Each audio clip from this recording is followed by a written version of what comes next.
Welcome everyone, meme tourney time, and yeah, today we are playing on Glacier Lake and Glacier Lake only. This is gonna be a funny one, as yeah, we're back to land battles. I don't think Glacier Lake has a capture point at all, so yeah, there's no conquest mode this week.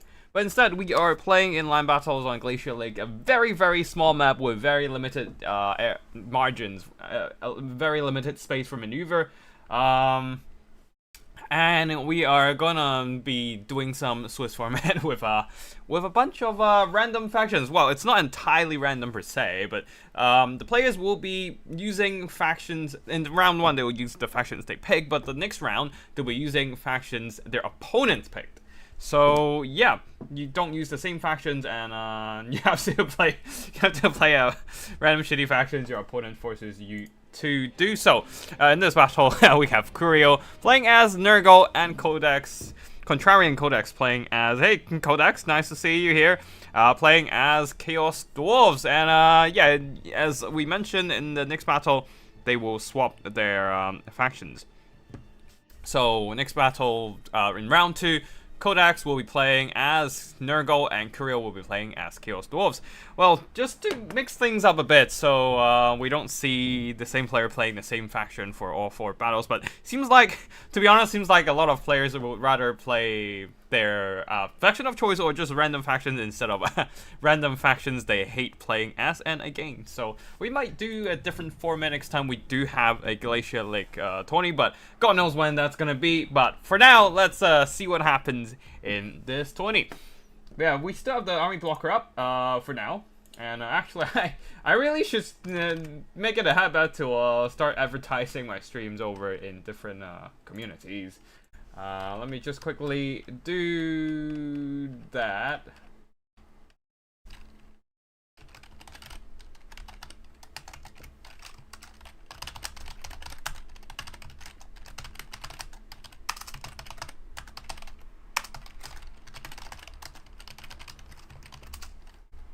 All right.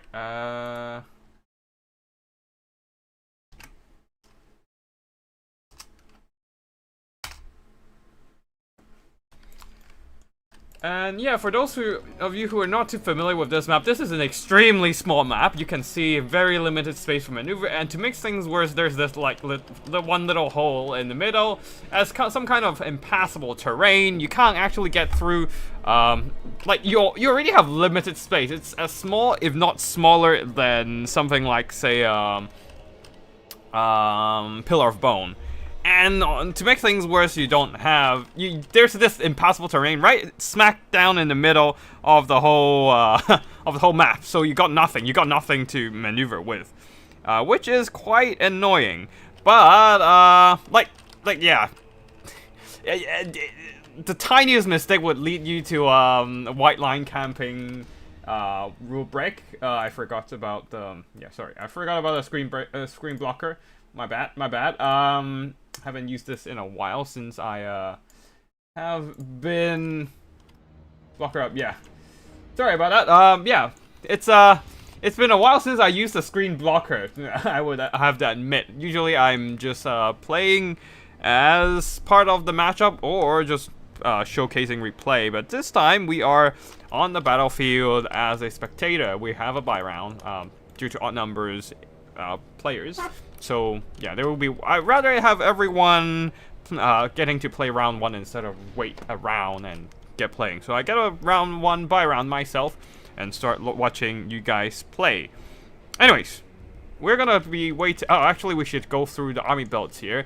On one side for Curio, we have an army of Nurgle. Murder Horsemen of Nurgle, a bunch of Vanguard deployed Nurglings backed up by some Chaos Warriors and Plague Toads reinforcing as well. Worshippers of the Crow, the Norskin army, Regiment of Renown, and leader is a Chaos Sorcerer Lord, and the Angels of Decay as well. On the other side, for the Chaos Dwarf Zata and the Black with a front line of Hobgoblin Sneaky Kids already opening fire at the enemy infantry as the Nurglings are eating a bunch of projectiles in the face, with the blunderbusses providing fire support. Oh, the sadistic snare! Oh no, the Angels of Decay! Straight too close to those Infernal Gods, and blunderbusses got deleted straight away. Although the Murder Horsemen tried to do a cheeky charge, but it got repelled by the Chaos Dwarf formations, while the Angels of Decay is getting deleted outright. I do wonder if some Vanguard deployment behind and the enemy lines would be helpful here, but alas, it is too late. The skirmishing forces are all just getting wrecked, but there are some Marauders of Nurgle with great weapons and Chaos Warriors pushing through. We'll see if those are going to work here, but the Nurgle army is already in a bit of a pickle, while the Chaos Sorcerer Lord of Nurgle of Death just kind of duking it out with Zatan, since Zatan is pretty weak. Getting hit by, I assume, Spirit Legion throwing axes, and he doesn't have much armor on the Lamasu mount. And the Nurgle rush is actually making some progress, as the first line of skirmishing forces and Nurglings eating all the damage means that the infantry are relatively untouched, relatively, because the Nurglings are still dying. But oh no, some Plague Toads pushing in, but getting lit up pretty hard by those, I assume by the enemy firepower on their way. Oh, is the Purple Son of Zeruz the Nurgle one? That might be pretty... Oh, okay, both sides have Purple Son of Zeruz. This is the Nurgle Purple Son. And hit smack down on the Infernal God.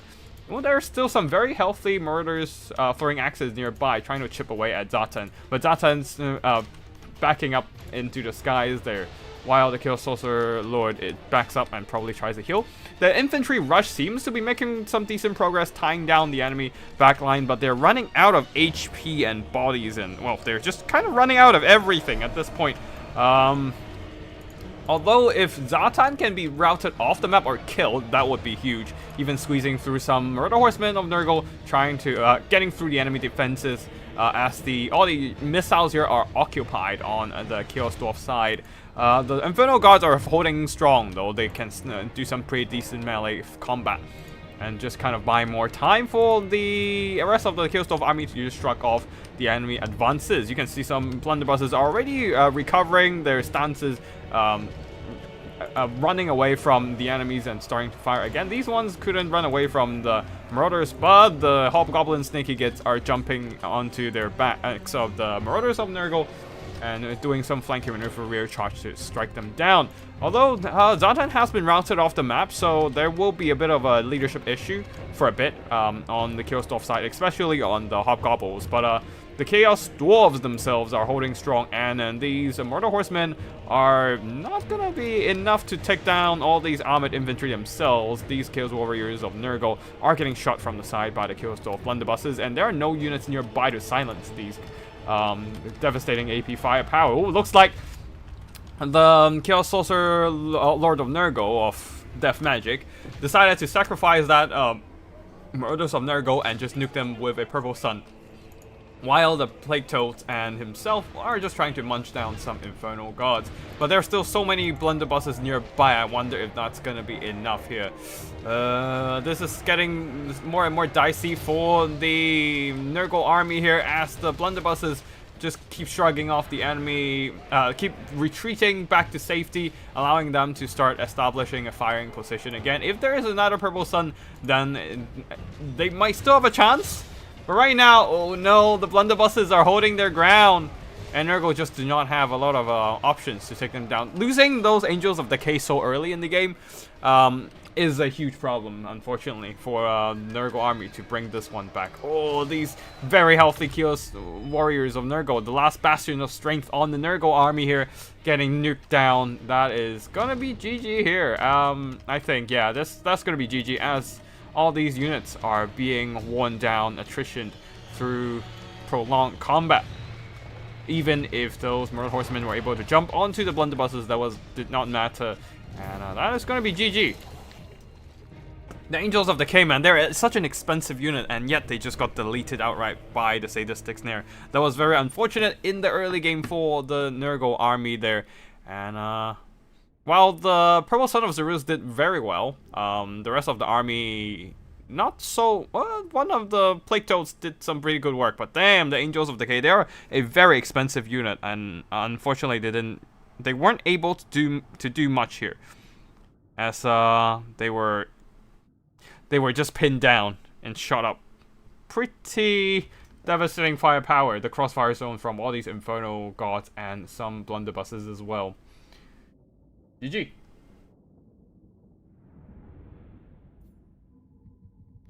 Contrarian Codehouse, man, I love this build so much. Rejoice while you can, cause well, you're the next Nurgle player now. But yeah, that was a pretty quick round 1 battle. We are gonna be, I think this week's battles are gonna be pretty quick. One, well, you see the map here.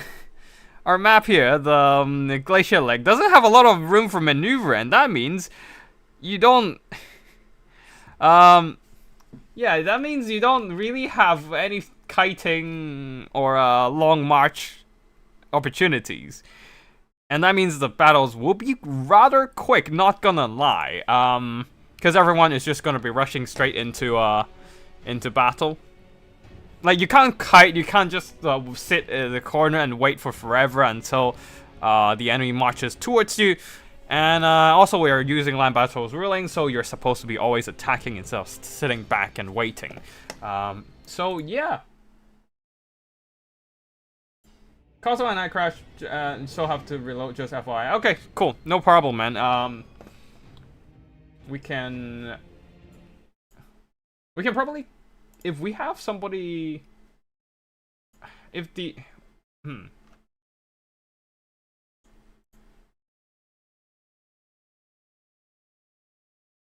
Alright, I might... If the players clash and have to redo the game, so that might take them a while. So... Oh, actually, never mind. Yeah. We're gonna have to wait a bit. I'm on Dowie next game, so I think I also lose. I think you'll be fine. I think this map does favor a bit on, like, missile box factions, right? Having the ability to sit back and just keep firing is very nice on this map. I don't know. At least that's what I think with this map.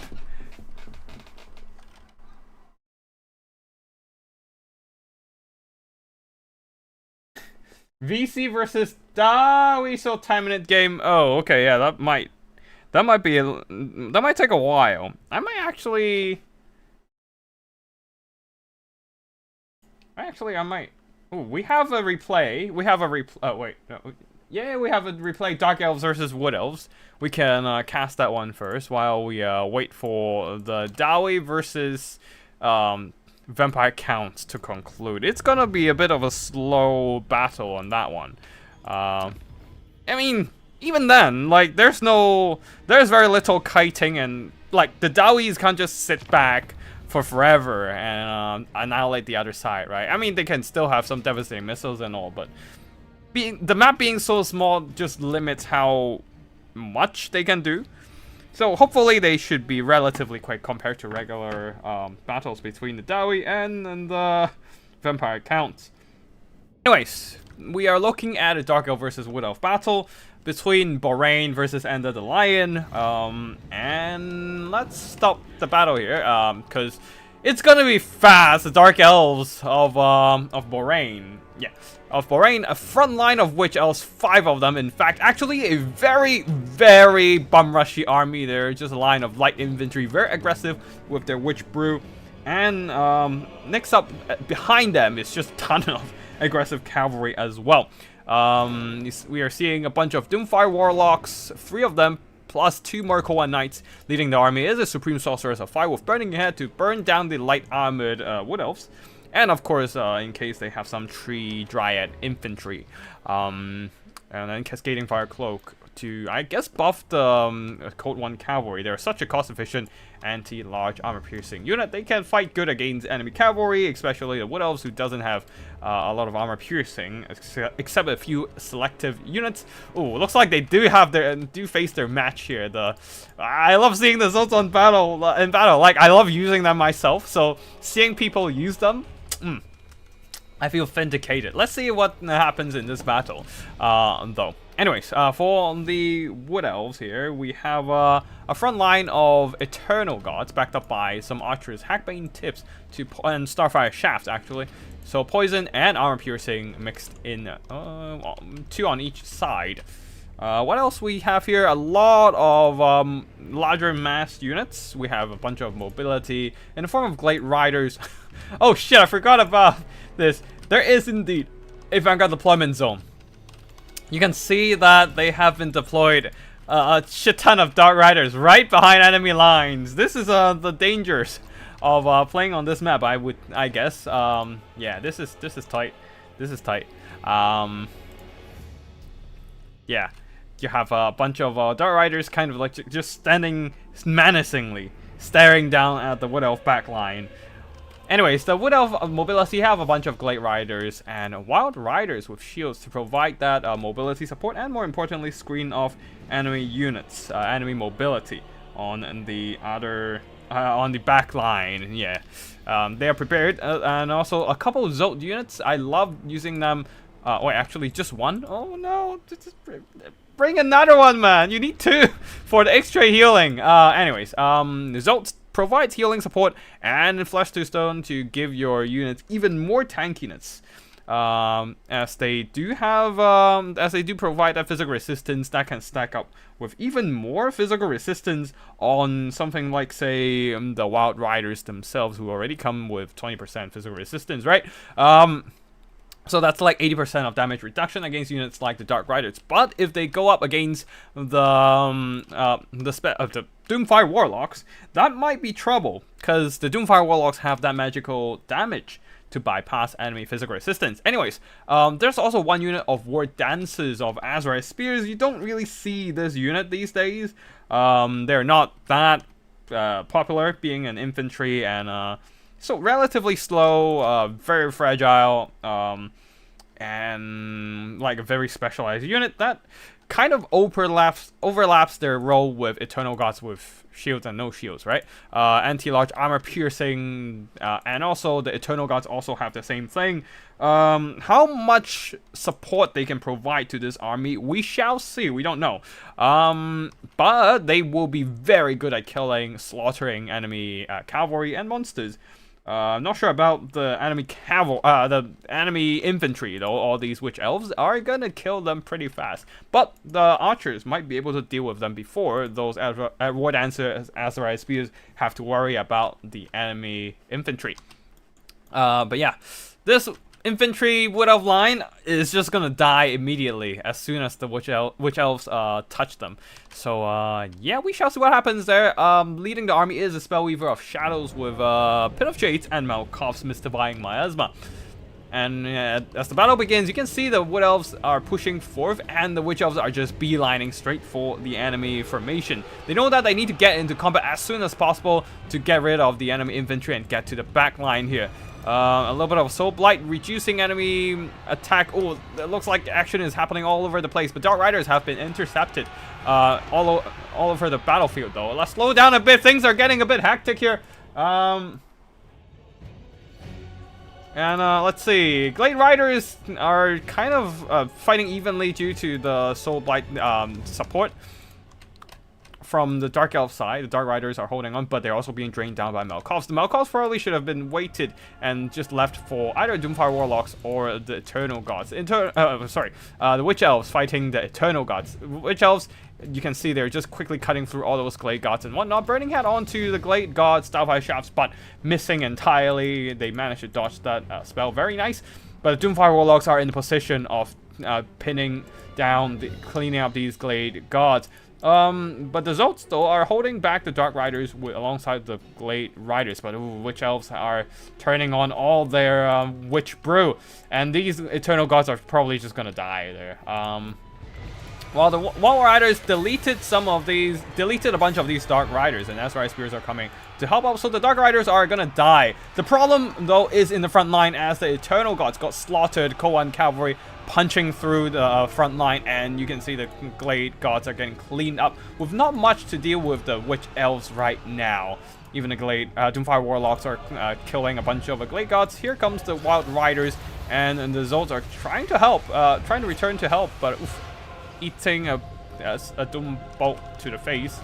Bound Lesser Doom Bolt. Anyways, Zolts are moving in and pinning down the Koa Knights for a bit. They do have their Flesh to Stone on right now, so they have a little bit decent physical resistance to tank those anti-large damage. On the far side, there are Wild Riders cleaning up the enemy mobility, and they should be able to trade really well into the Doomfire Warlocks due to their exceptional charge bonus and good weapon strength, great melee attack, and all that. But the front line, you can see the Witch Elves are unstoppable. The Eternal Gods are getting absolutely shredded to bits. Even a half-dead, almost dead Witch Elf is still like slaughtering Eternal Gods as the battle rages on.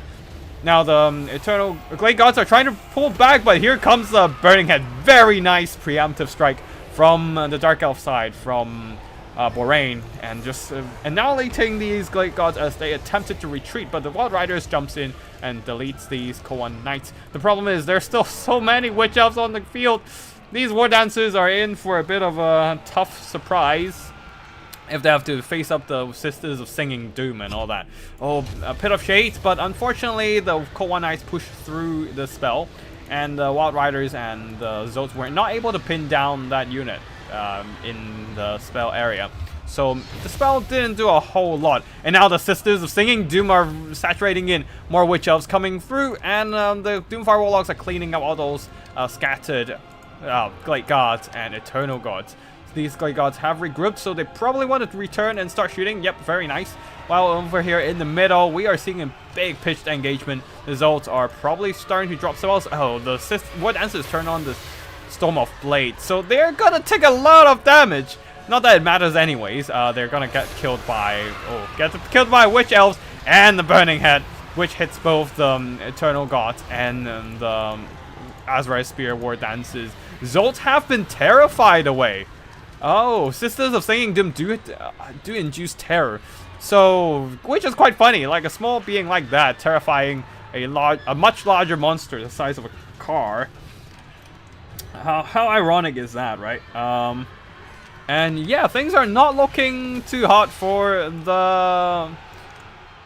Yeah, things are not looking too hot here for the Wood Elves. They still have a lot of forces, but they're quite depleted, and the Witch Elves are very, very healthy.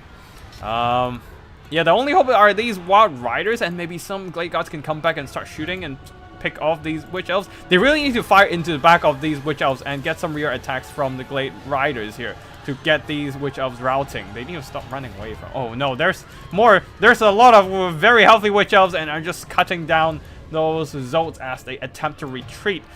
Why is the balance of power so even? That makes no sense. Like, I guess all these Witch Elves are very depleted, and the Glade Gods have some firepower ammo left, I guess, but it makes no sense regardless, in my opinion. But anyways, my opinion doesn't matter here. The only opinion that matters is the balance of powers in the computers. We shall see. But yeah, the Witch Elves are depleted, but the Wood Elves even more so. There's the one half-elf Witch Elf still duking it out. And Azrael Spear is coming in to try and tussle with them, but they're just gonna get slaughtered again. So yeah, I don't see how they're gonna have a good way out of this one myself.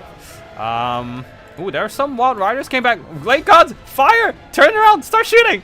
You need to shoot! Okay, never mind. They're probably gonna die before that. Yep, just got ran over by those Doomfire Warlocks. Wild Riders charges in. Don't think that matters a whole lot at this point. The Witch Elves are still very much healthy, and I honestly don't think the Wood Elves have enough juice to deal with all these Witch Elves. But hey, wait, are there more Malkovs coming in? Remember, this is land battle, so both players needs to be constantly attacking each other. Oh, Cascading Fire Cloak to buff up the defenses and damage of these Witch Elves there. Another Burning Head. Yeah, these Gods with Starfire Shafts are done for. But I don't see them surviving that one. Yeah. Balance of Power is still very much dead even. What the fuck, Balance of Power? You're drunk. Oh, maybe it's because this Supreme Sorceress of Fire is a little bit damaged. Well, we'll fast forward a bit here. It's cleanup action. Wild Riders did manage to get some really good impact damage as they ping pong around the battlefield. But yeah, it's pretty much only the Spellweaver still remaining. That Them Alcovs was a desperate attempt to kill off these witch elves, but yeah, surrounded by witch elves and slapped by another character. Yeah, sure, that's a caster character, but yeah, even so, that's still more than what the Spellweaver can handle. Most importantly is the witch elves, really, that the Spellweaver definitely cannot deal with. And that shall be GG with victory belonging to the Dark Elves, getting a very close game there down to the last bit of Witch Elves, but they did secure a very strong start with those Witch Elves running through those Eternal Gods and silencing the Glade Riders. A couple of them managed to earn back their value and then some more. That's very impressive there, considering how quick the missile lines got shut down. But the Wild Riders tried hard to carry this. The Zotes, oh no, the Zotes got slapped. Oh, sad times. But yeah, you can see the small map is not like great for kiting, so you're not seeing any kiting units on either side, even if both sides have very good, excellent skirmishing units like the Scourge Rider Chariots or just what else? It's the Deepwood Scouts and of course, the Deepwood Scouts and the Waystalkers, Way Watchers, that stuff. But yeah, both sides did pretty excellent damage with spells, but that's about it. And yeah, the Witch Elves just running straight, which the Sisters of Singing Doom. Oh, holy fuck! I think that's doubled their value now. With that much damage, but yeah. And Doomfire Warlocks not so much. They're not as good as doing damage themselves. Here, because they were trading a lot into enemy light units with a lot of damage potential, I think. Alright, anyways, that's it for this battle. Let's see if round 3 is concluded, or is the Dowie versus V... Okay, yeah, that round 1 has concluded. The Dowie versus Vampire Counts battle has concluded. It didn't take as long as we might have thought, so that was good. That was good. Good stuff. And we are going into round 2. We're fighting Chaos Dwarves. Ooh, that's a bit of a meta. That's a bit of a meta scenario. Actually, I'm just gonna play with some meme builds here then. I don't want to go too meta on this one.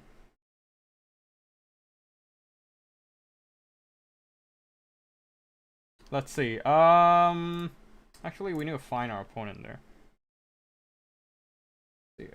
Codex? Wait, no, we're fighting Nurgle with ogres. Okay, let's try and okay, let me just quickly post. Yep.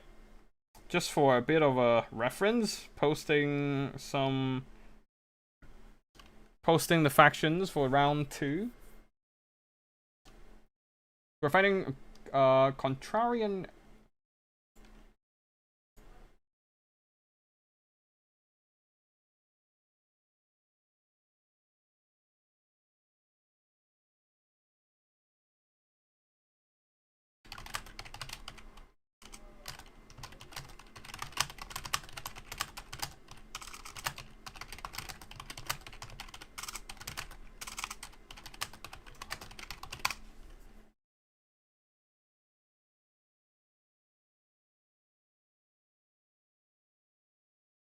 Okay, so let me just sort out the tournament admin stuff, and then we can go and find Contrarian Codex and start playing.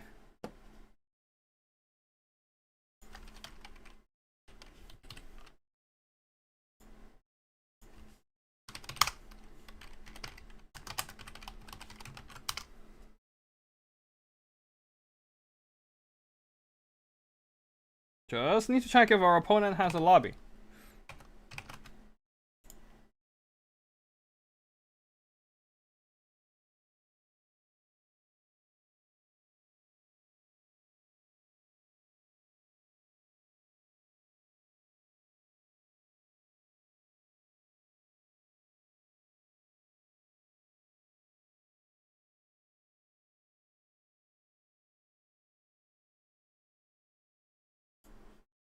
Alright, they're setting up a... I might as well set up the lobby myself then. Oh, they also have their lobby. The mall. Alright, I'm joining.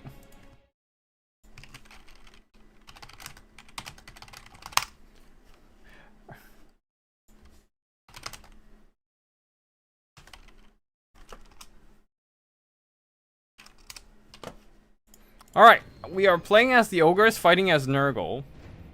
Fighting against Nurgle.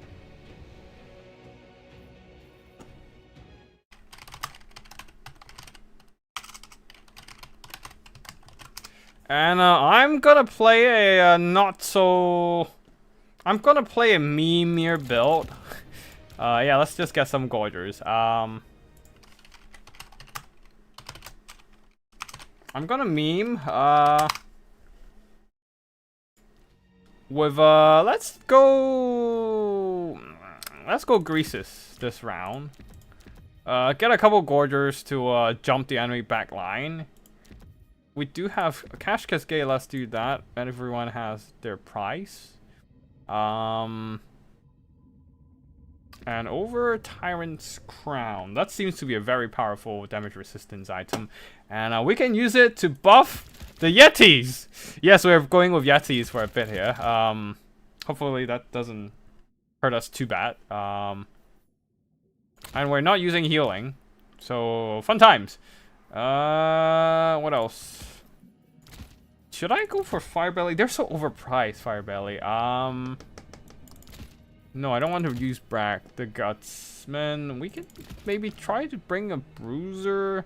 No, Bruiser doesn't have AoE buffs. Oh, they do. Oh, I forgot.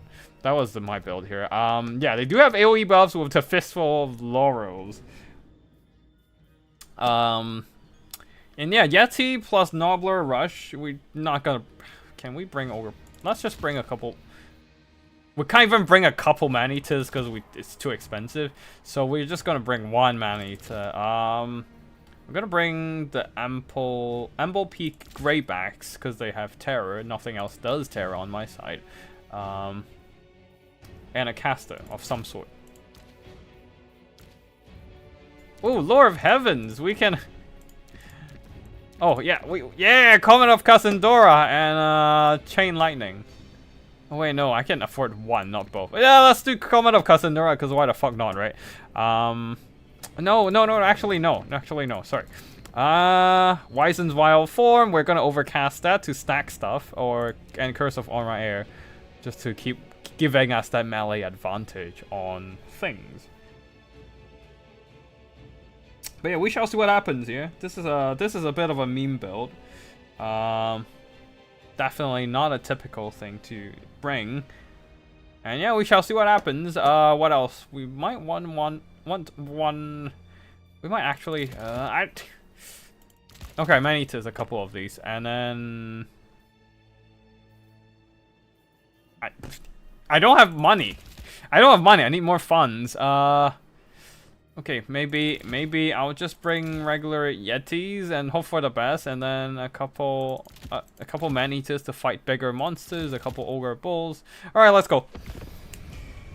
I don't fucking know what I'm bringing, but I know I have a bit of a buff stacking, debuff stacking plan. But that is truly one of the builds of all time. Indeed it is. Nurgle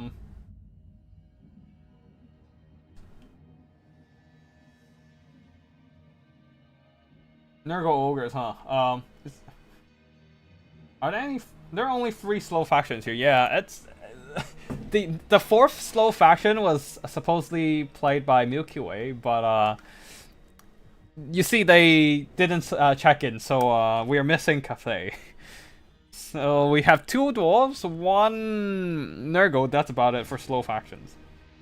And actually... No, we have 4 slow factions because we still have a VC here. So that's also, that's the 4th slow faction. Yeah.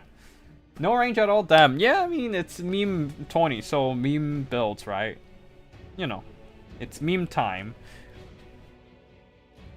And I'm just hoping that I have enough melee attack to punch down everything in front of me. Probably don't. I probably won't have enough melee attack, but we shall see. I don't fucking know. This is gonna be... Again, this is a meme build. Don't take it too seriously, guys. Don't bring this in your actual tournament games. It's gonna end badly if you do that. But yeah, seems like Contrarian Kodak's never played Nurgle before. So yeah, we shall see what he can come up with this faction. Casters are ranged. Technically, yes. But you have to remember the caster doesn't have any damaging spells. It's only buffs. So no, it's not range. I refuse to believe this is a range build. Actually, I need... Oh shit, I need a bit more stuff. Nah, I'm not gonna bring Maul Shard. That's not worth it. Oh no, okay. Let's get this going.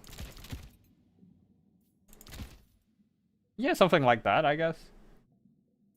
I don't even know what I'm bringing anymore. No Iron Fist. We are taking dual weapons. Yeah, I think... I haven't used Ogres in a while, so yeah, we have max 4 Pegback Riders, so 2 is fine. And then a bunch of Yetis. Like, the Yetis, they have Frostbite, Oral Frost to reduce enemy melee defense, and I have a bunch of melee stat modifiers, and I hope they will work here. They probably won't, but hey, one can only hope. Should bring a hunter instead of that other hero. Hey, I want that AoE melee attack buff. And that's the only ogre hero that has that kind of AoE melee stat support. I don't have any other choice here. Yeah. So we shall see what happens. Another Glacier Lake battle.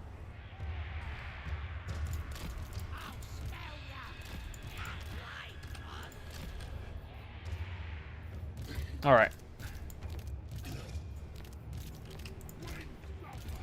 You see, these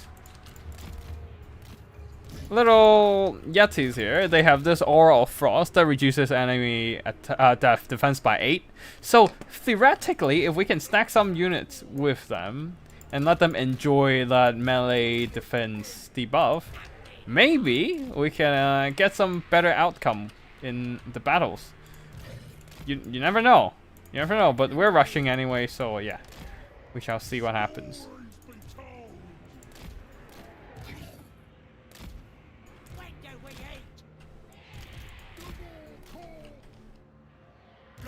And we have some melee attack buff stacking. There's also that. And then these 3 are stuck together. We're sticking them together.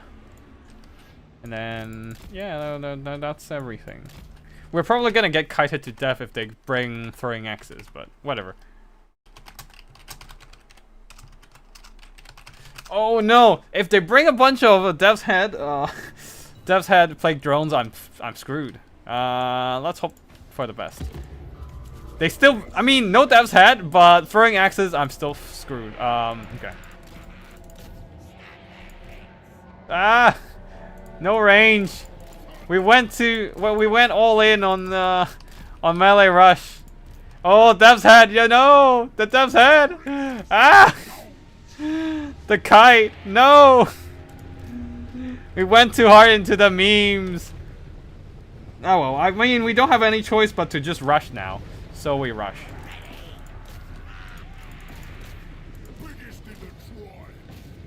Alright, we rush. Like, there's little left to do here other than just try to rush the enemy side. We didn't even bring Flock of Doom, so that is a big... Yeah, we literally have no answer to these aerial units. Alright, let's just charge.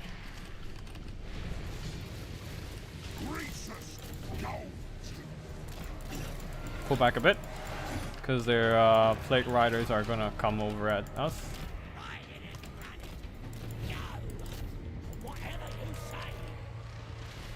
Alright, let's just send them in. Whatever. The Yetis are taking damage, which is better than my Man-Eaters, I guess.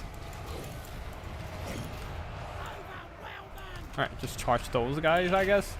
And okay.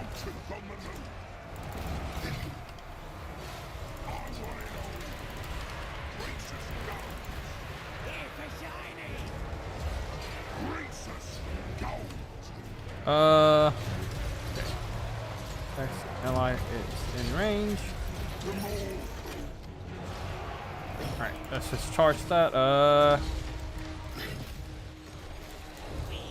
let's go flank that. Our yeah, we can just leave them to die, kind of, and let them eat all the throwing axes and whatnot. Okay, you guys just stay there and just keep fighting our stuff. I don't give a shit. Alright, you guys go and jump on that. Just keep them chased down. The Yetis are getting screwed pretty badly, and we lost all our debuffs, I guess.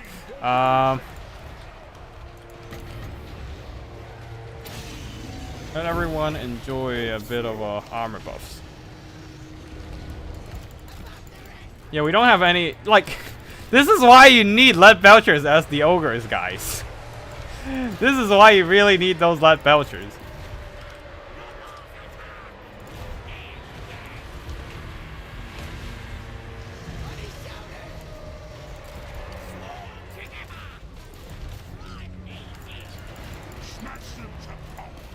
Alright, let's just give everyone a bit of a debuff and slow. Everything else is just kind of dying here.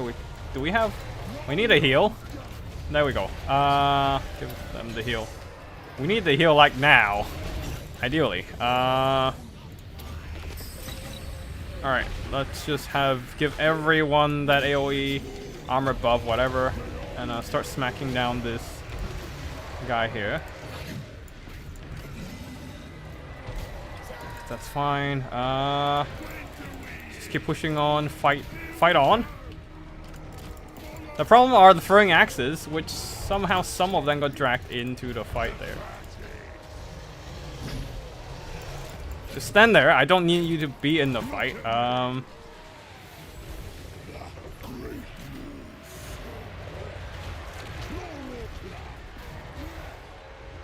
And then Greases, as always, just struggling to get into anywhere to get a fight in. What do we have on the field? Oh, not much.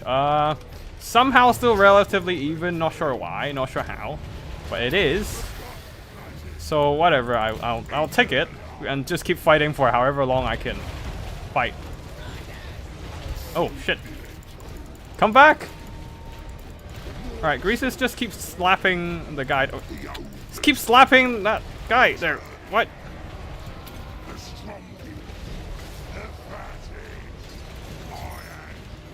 Wait, where did you... Oh well, I guess that's not too bad, all things considered. Just bring down those Angels of Death. I've got enough melee stats in here, especially with the man-eaters. Gonna fight that. Greases, you can do this. Just keep snapping that giant for me, please. Alright, you guys.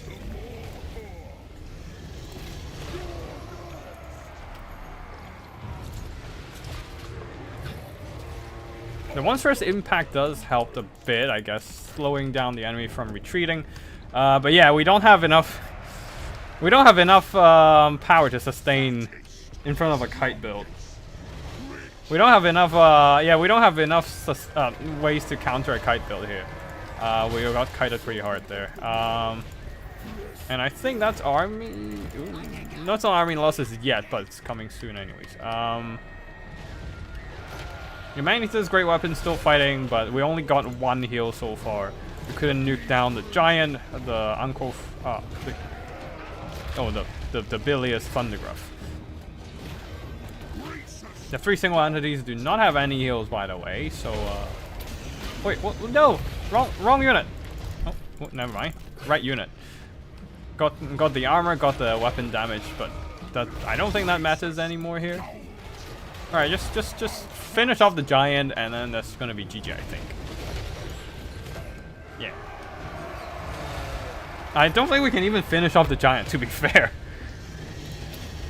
Like, if I have Pit of Shades, maybe I can drain down these units with still some units left to help me, give me a bit of a backbone of a infantry line. But yeah, this is it. This is GG. Our units are going down. Another heal? Come on! Oh, I've worked you down so low. Oh, I needed that pit, Flock of Doom, damn it.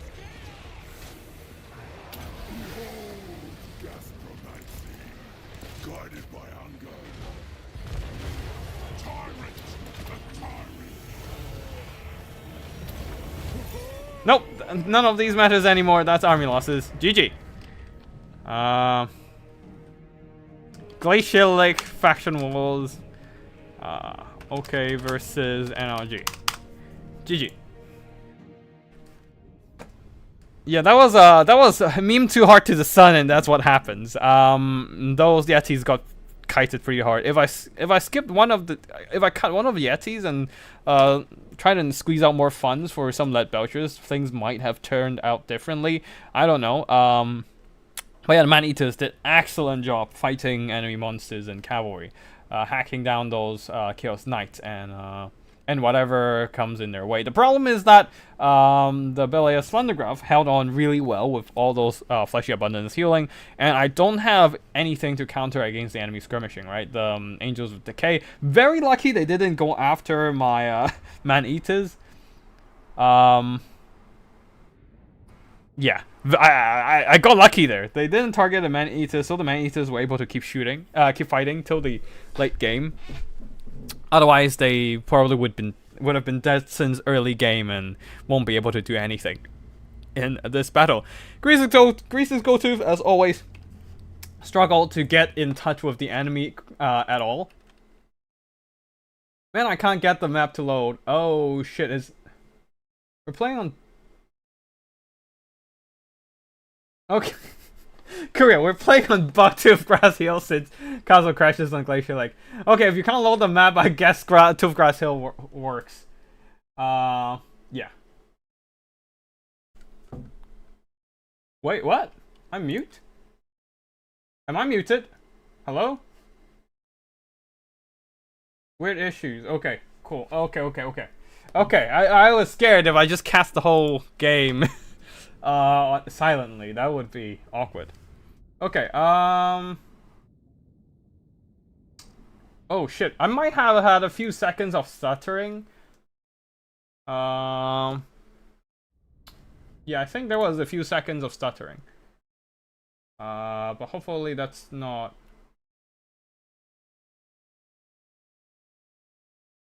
Okay, cool. But yeah, welcome everyone. For those who joined late, we are playing on Glacier Lake and Glacier Lake only.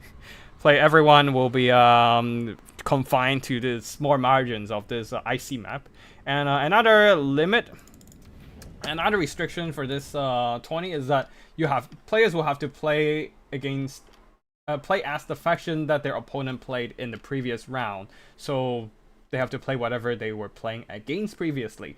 For example, I played against the Nurgle army, so I will have to play as the Nurgle army in the next round.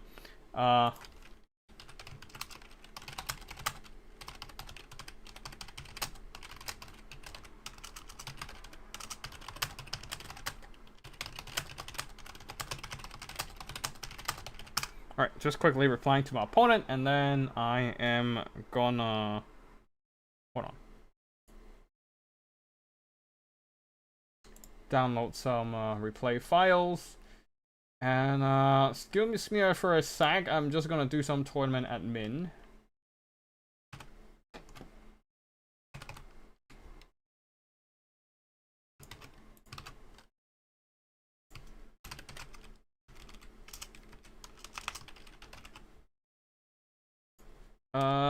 Creel was playing as... Oh. Sorry, hold on.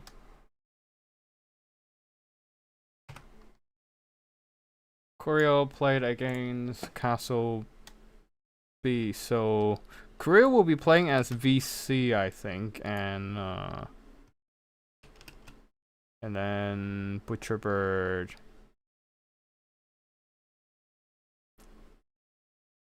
Which are playing against Wood Elves. For Rain, we'll be playing as Dowie.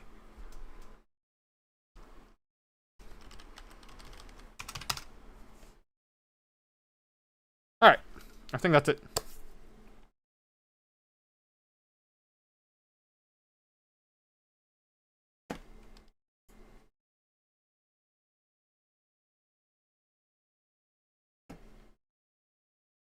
Oh.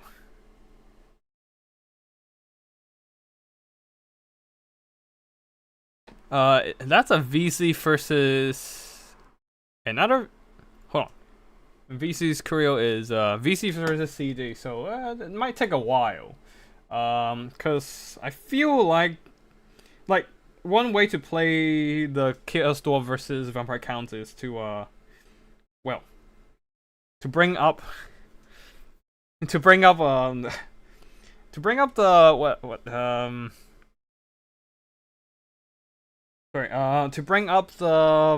Kadai Destroyer Monster Mash.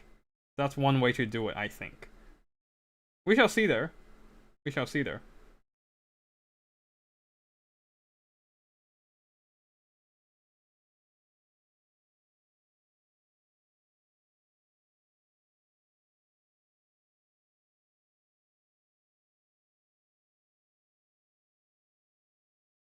Alright, let's see.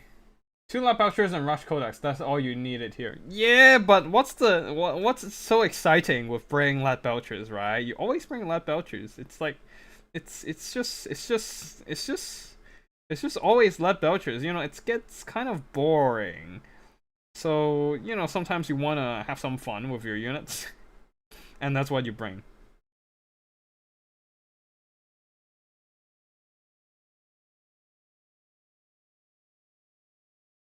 Like, just meme towards the sun. Don't give a shit. But yeah.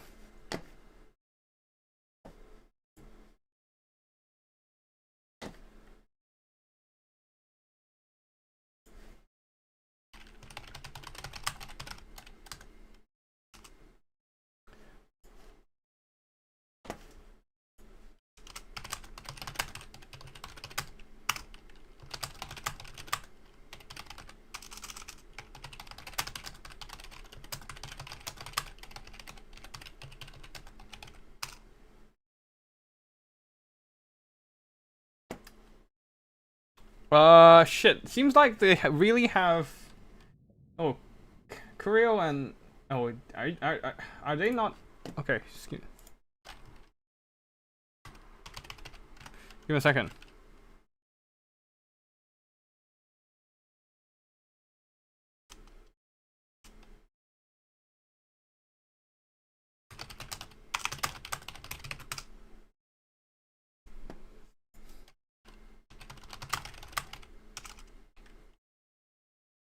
Okay, so I'm just gonna jump in and spectate since their game for some reason just didn't quite work.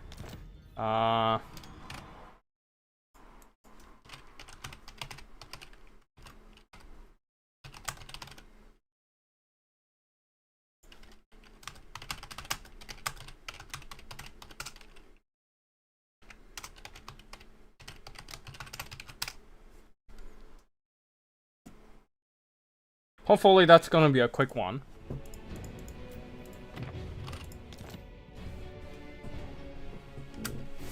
Seems like, alright. Oh shit, forgot screen blocker. Alright, looks like both players are ready. Hopefully this attempt works between the two. If not, then I'll just have to pronounce them as a tie and just move on.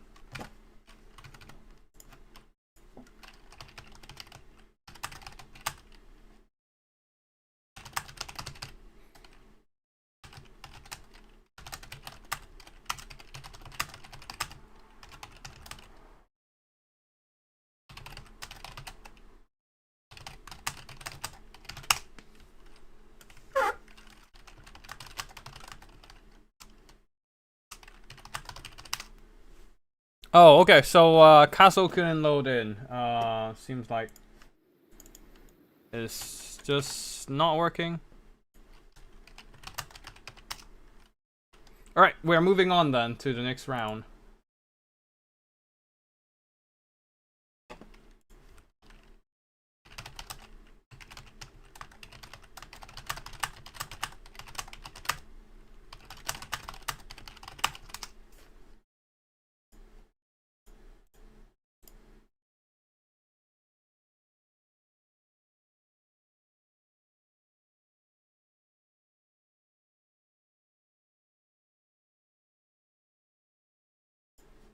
Oh shit, oh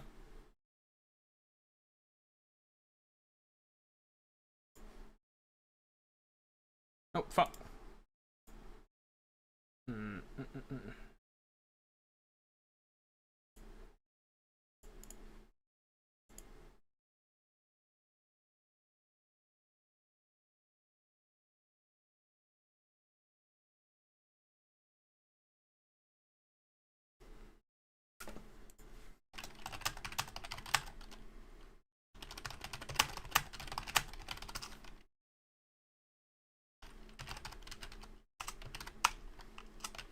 Excuse me for a second, tournament admin time.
Alright, so that's it for our editing with the tournament admin stuff. Now we're going to look for our own opponent, Ender the Lion, who is playing as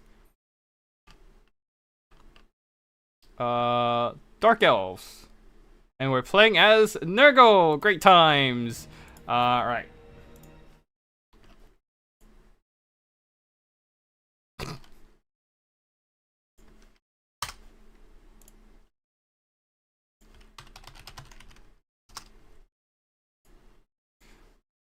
Alright, give me a second. I need to find my opponent.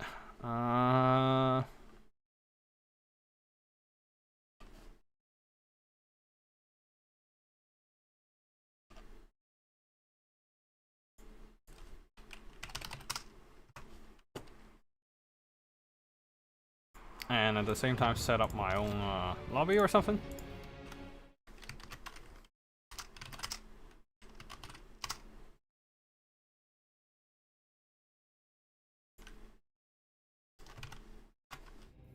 Okay.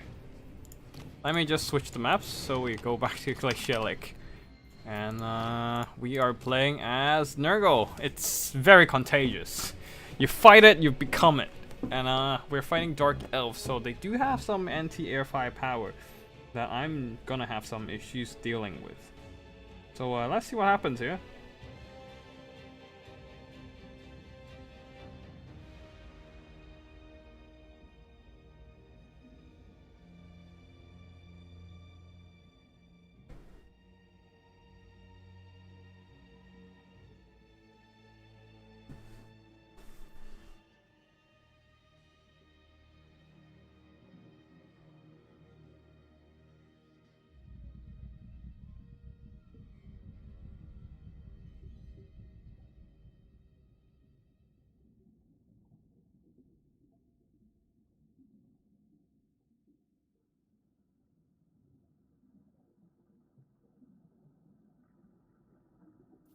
Alright, looks like they're in, and let's wait, how much Vanguard deployment can we play with?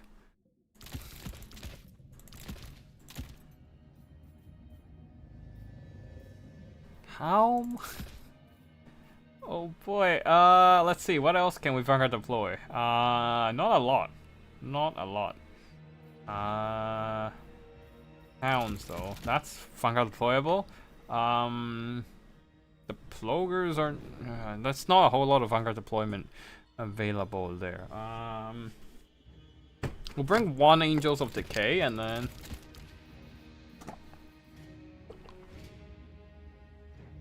We can bring almost a whole army of Vanguard deployment. Oh boy, let's go. Alright, so what we're gonna do here is bring up the Sorcerer Lord, Rot Beast, Live Liching, Arcane Conduit, Spirit Leech, and Fate of Buna. We need the Crown of Everlasting Conquest. Just dump everything all over the place with all that infantry spam. Furies, and we're out of money. Oh god, oh god damn it. The problem is we're gonna have some troubles dealing with we might need more Flooring Axes. We're gonna have troubles dealing with Cold One Cav. So we probably just have to Fate of Buna them. We don't really have a lot of choices on that one. Flooring Axes maybe, and then yeah, just grab another Flooring Axes. That's 5 missiles. That's still within limits, and then drop another Fury. Can we save up some money? Yeah, yeah. Let's just grab a Warhounds from for the enemy backline and just jump them from behind. All right, that's all. Let's go. It's this is a mostly Vanguard deployment build. All right. You're considering ogres today. What do you pick to play? So I played ogres in the first round, but the rule for this tournament is you play what your opponent played from the last round. So I was playing against Nurgle in my first game, so I have to swap to Nurgle in this round. So technically I still played ogres, I just couldn't play them in every round. That's the only thing. Yeah.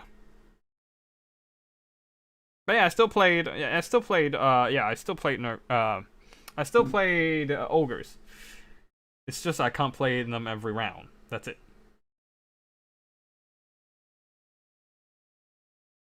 But yeah, just gonna meme a bit for my battles here.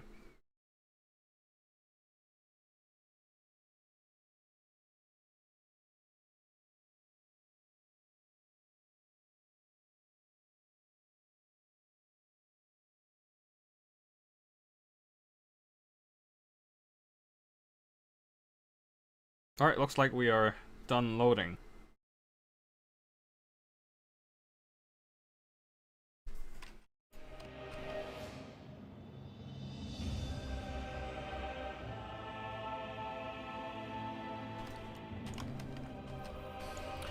I mean, we don't really have much of a choice here. Let's just rush.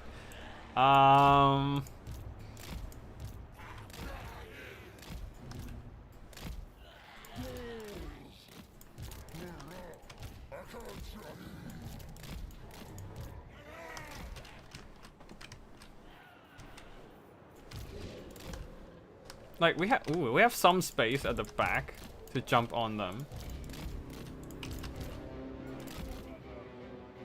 And these guys can do some kiting on the side, I guess. Like, they can probably try and run back, go around this way if things go hairy for them. And then these guys are flyers, so, and this is dirt cheap, so I don't really care too much. But we need to Fate of Buna there. These guys hold back at the back line. I just have to Fate of Buna all their Cohen cavalry, that's it. That's the main plan, I guess.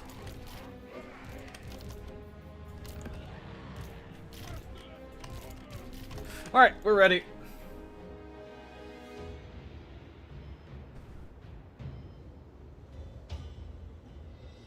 Yeah, I'm sorry, Castle. Would have loved to see your games more, but seems like the connection just doesn't work for you. Cause I think something happened to me before. It's just kind of just leave them there for like a few days and it fixes itself kind of scenario. I don't know what happened with it. It just doesn't, like, sometimes it just doesn't load. The connection doesn't work. It's definitely something wrong with CA side. Yeah, that was unfortunate. Good luck, have fun to my opponent, and we shall begin.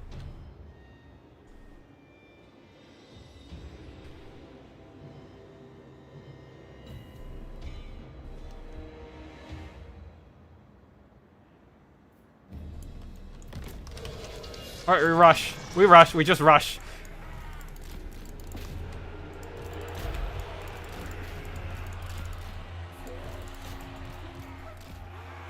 Alright, these Nurglings will probably die there, but whatever. Alright, let's see. You guys come over and start throwing axe onto that. One, go in and start saving up for... Just push.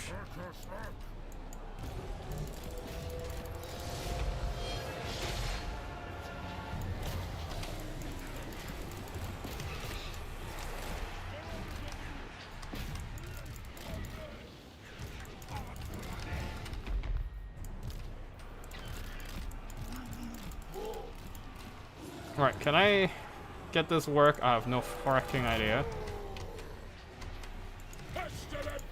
Alright, pull back a bit. This is not working.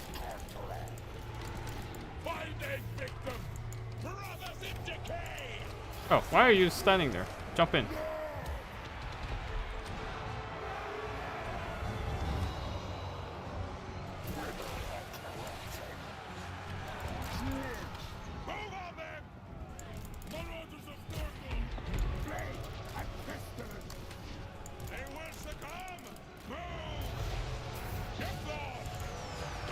Ow.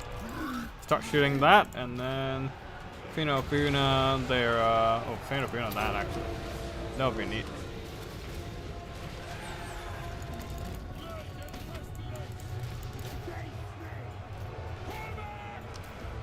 Time to kite. I don't think this is working, guys. Yeah, I don't think this is working. Shit.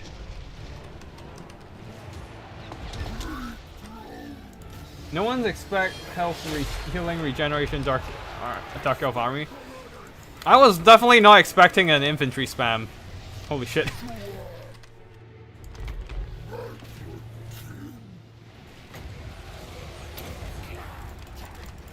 Just keep running and throwing axes and stuff. Oh yeah, everything is just dying hard.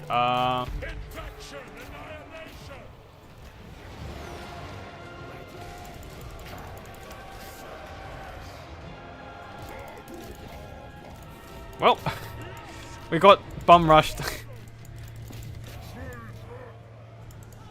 Yeah, we don't have anything to deal with enemy infantry. Holy shit. That was bad.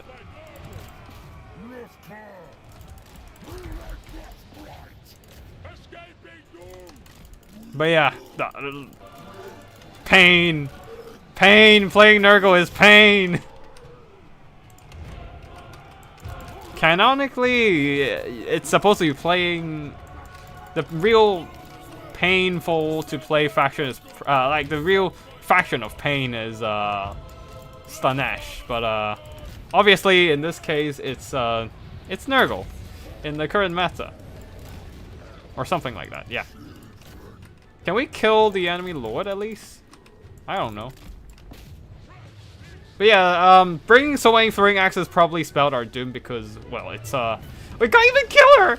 It's so close to dropping her, but no! The army losses. No. Lesson learned, never bring Kite on Glacier Lake. It's not gonna happen. It's not gonna work. GG.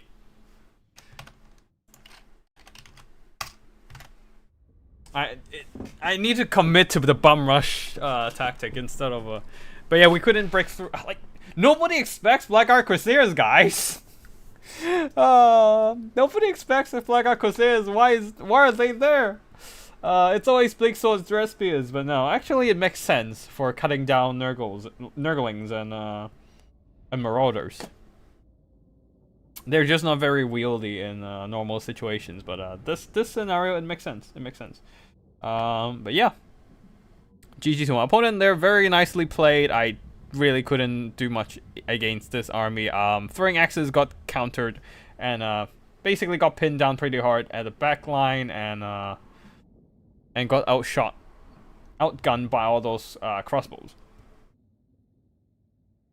While at the same time, the Angels of the Case still did what they could to damage the enemy lord. Almost killed her, but not quite so. Being shot by the Blood Wreck Medusa and a bunch of Dark Shorts. Didn't manage to earn back. I think they almost earned back their worth. Almost. Furies and Hounds, very disappointing, just kind of died immediately as soon as they make contact with the enemy, or when the enemy make contact with them. Alright. Are we out of the tournament or still in? Yeah, we're still in. It's Swiss format, so players will get to play one game every round. Unless they have a bye round, then it's different. But yeah. One win to our opponent there. Wait, no, that's round 4. Holy shit.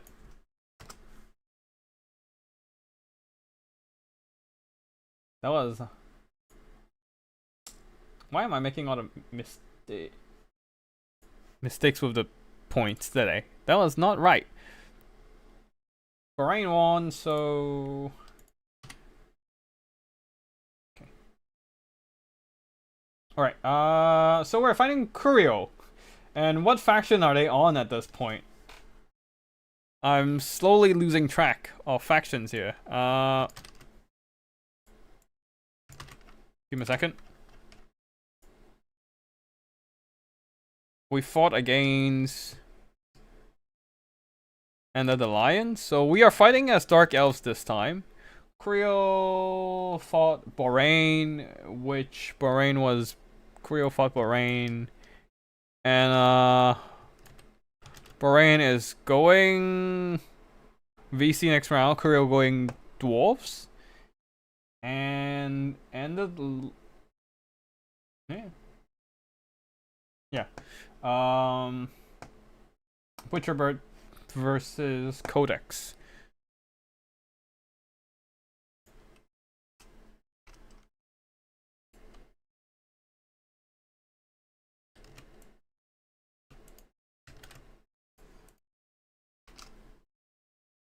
I think that's it. Oh no, we're playing as Dark Elves versus Dowie. That's a bit awkward. So for your Dark Elves, take 2 Hydras, a self-healing Lord on a Dragon, self-healing Harpy Aura, and a way to buff Hydra leadership.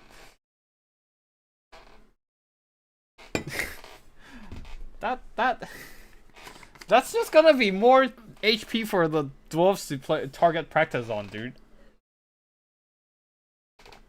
I feel like it works against a lot of scenarios, just not against the dwarves. I think that's a very interesting idea, for sure. What do you think of my Dark Elf army about? I think it would work against something like Vampire Count. But against the dwarves, that's just a lot of big targets to shoot at. So I'm probably not gonna use that myself. Not in this tourney. But shit. Dark Elves versus Dwarves. If I remember correctly, the only way to play this matchup usually is just a lot of shades.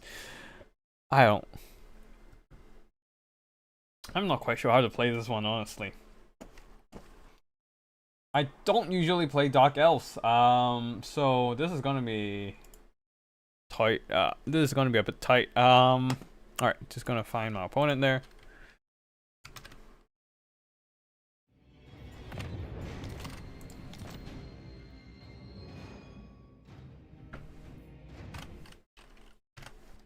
Alright, one last battle. Live battle, at least. We still have a bunch of our replays. Just a few, not a whole lot. Yeah, I don't know how... Maybe a couple Hargan of Executioners. A few of these. Cold One Chariot, maybe?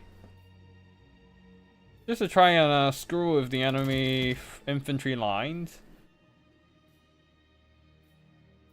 And then just 5 dark shards. They have silver shield, so they hopefully will hold a little bit better in front of the enemy firepower. Also, I'll probably need those dark shards to shoot down the enemy miners. And then a pit of shades. Oh, actually, dark magic. That's the real deal. Or I can bring Malekith on the ground.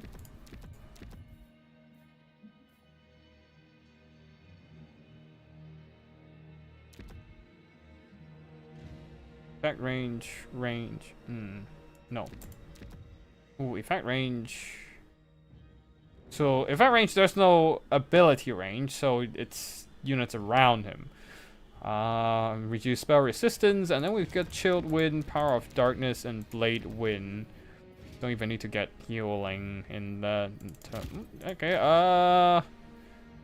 Gaze of Malice doesn't really matter. Reduce armor with that might help.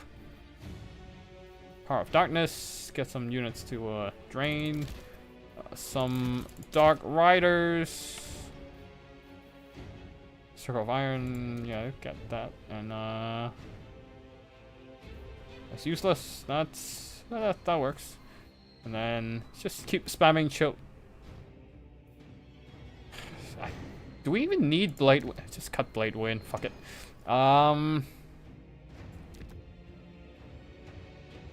I do need better recharge, so that might help. And then a couple harpies.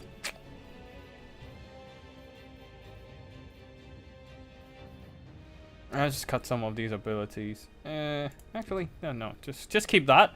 Reduce spell resistance, which helps amplify our spell damage against the Dawi formation. Send Malekith in himself and just keep spamming Chill Wind.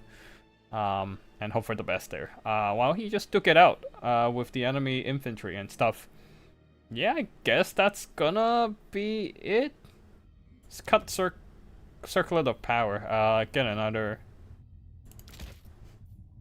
Oh, actually get another Dark Rider. That will do. Hope for the best there. Once again, we're going to do a bit of Vanguard deployment. Just not sure if it's gonna work well. Yeah, shades are very good on most maps. They're very good on most game modes, if anything. Remember, campaign players just bring like 19 shades doom stacks, you know. Maybe they work, maybe they don't. Who knows, right?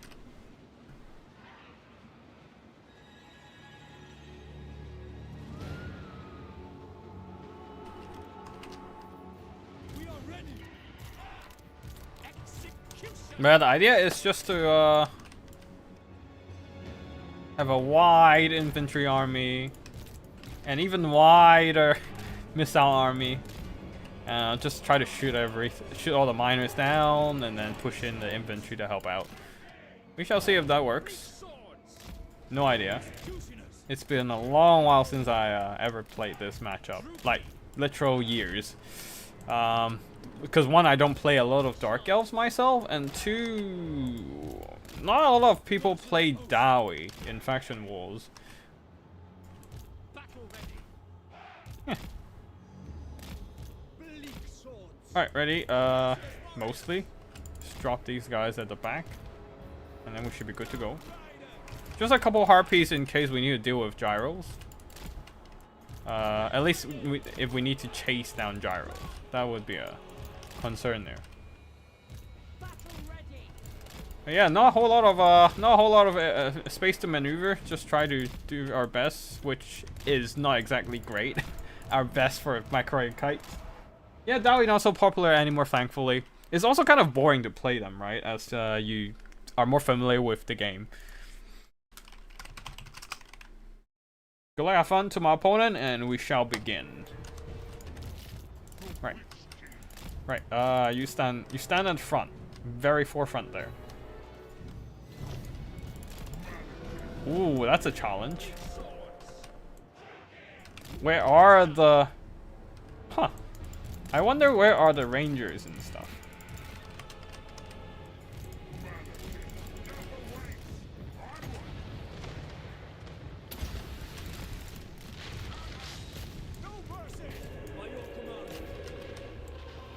Okay, there are no miners, I guess, which is great.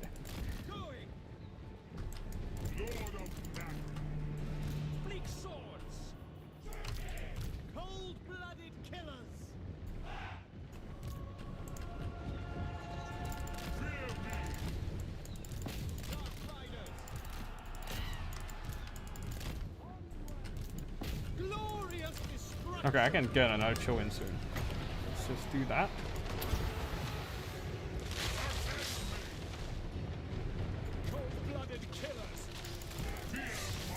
Let's not fight Angrim alone, so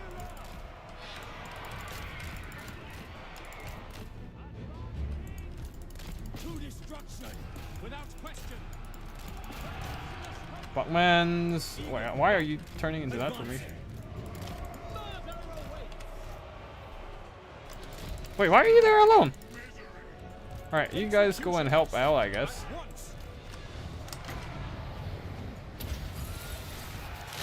Ignore your spell resistance, because 20% is not helpful here. Alright, just go and jump them. Fight that. Keep shooting them, shoot them, and then swarm, go and fight that. You guys move over there. You guys push up and start shooting. You guys move there. Why are you guys so far behind? Alright, pull back, pull back. Oh shit, they're dying. Oh, the explosions. Oh! Alright. There we go. Damage. Right, you pull back. Why are you standing? Oh.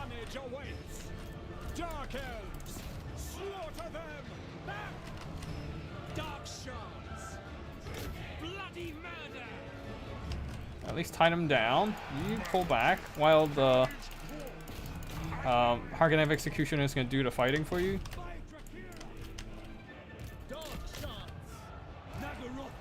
That's fine to tank some explosions. We can tank some. Not a whole, not everything, but some.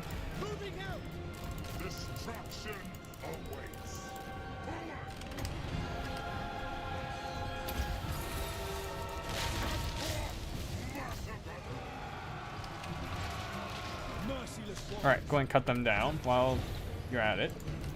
Just keep shooting, just keep shooting. We have enough numbers to hold on. We have enough numbers to bring them down.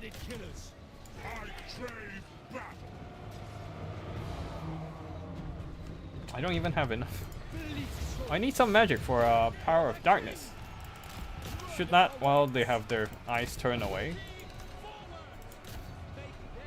Alright, you start running. Yeah, just drain that. We can start running towards that side. Right, fight that.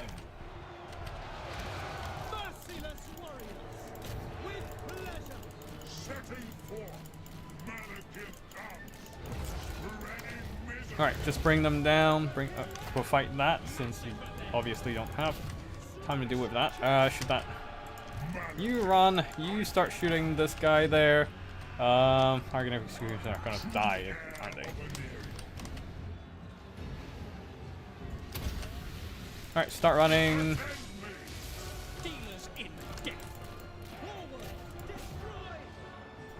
Shoot that. Malekith, just keep running. Don't stop. Don't stop. Just keep running.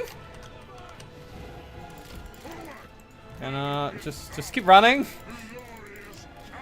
I don't care what you do. Just keep running.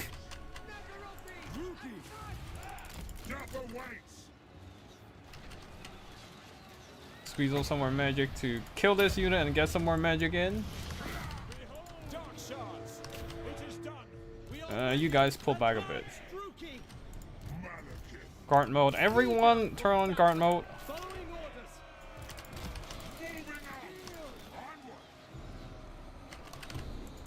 shots. Onward. No mercy. Pull back. We are ready. All right, shoot that. Death is coming. End them. I guess you guys can shoot that. While Malekith can wait a bit. Don't know to fight right now. I don't have healing. All right, you go and fight. Help fight those guys with the support of your dark shards and stuff. Dark shots. Shoot that. Dark elves. Advancing. Okay, we have some ammo left on these guys. Just go and shoot them. Oh shit! These giant slayers just killed off a bunch of my quite healthy dark shards. Oh, that's not ideal. We are taking quite a bit of damage.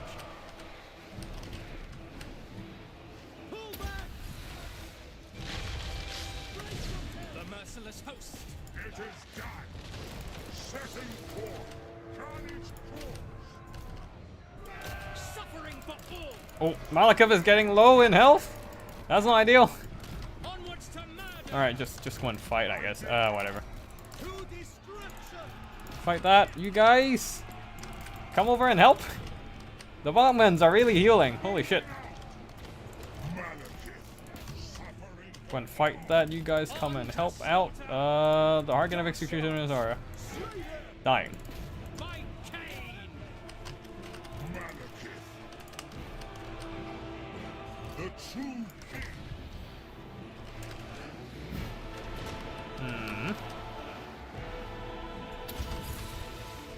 Hear my words.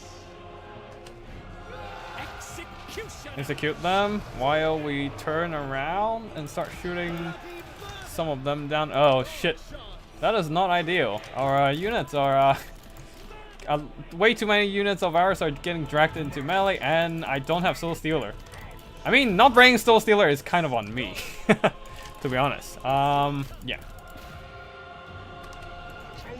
And I don't really want to fight Angrim there. That's just not ideal. I should have brought some Soul Stealer. That's on me. Death is coming.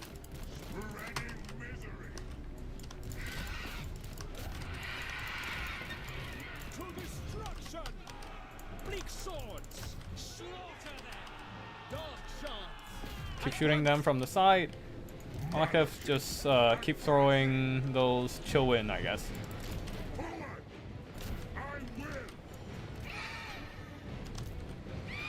To destruction. No Man, these giant slayers are unstoppable. Killing my stuff left, right, and center.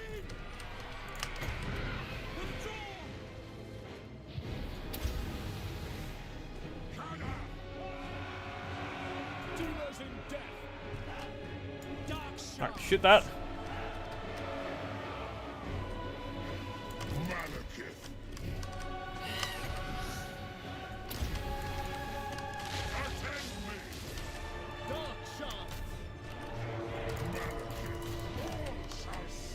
Harpies? Why are you routed?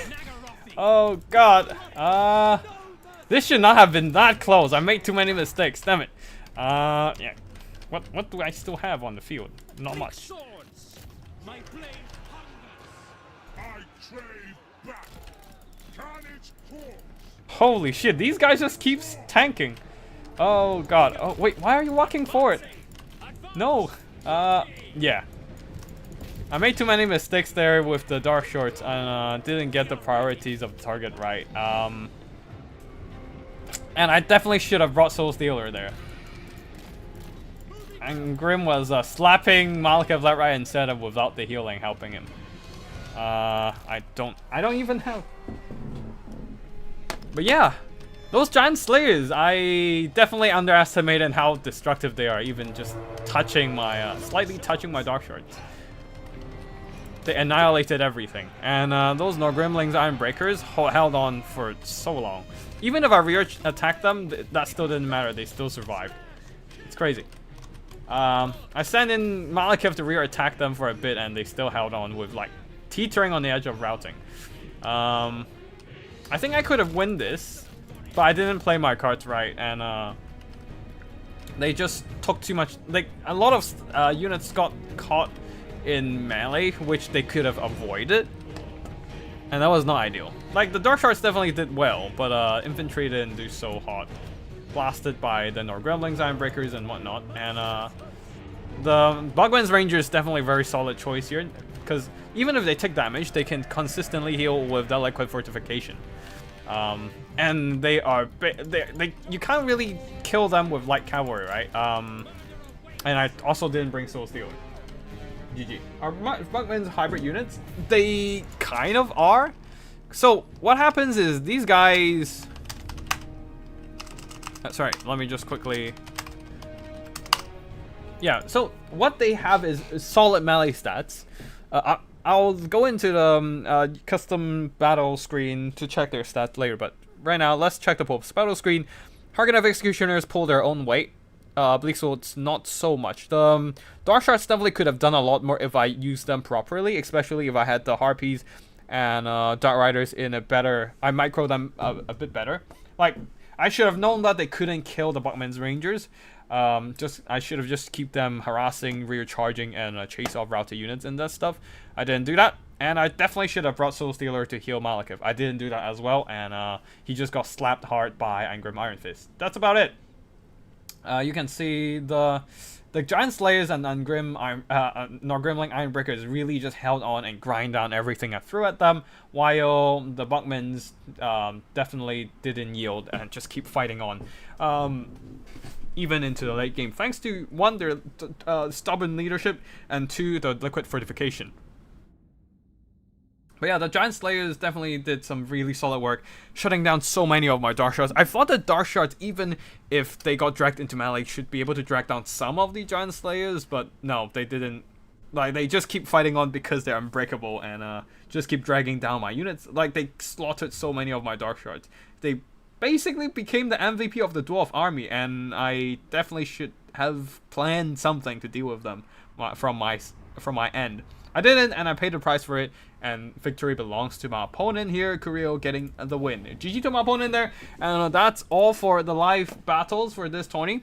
Just quickly showing off those Buckman's Rangers. They are a very... Like, they are not the strongest in any, like, they're not strong.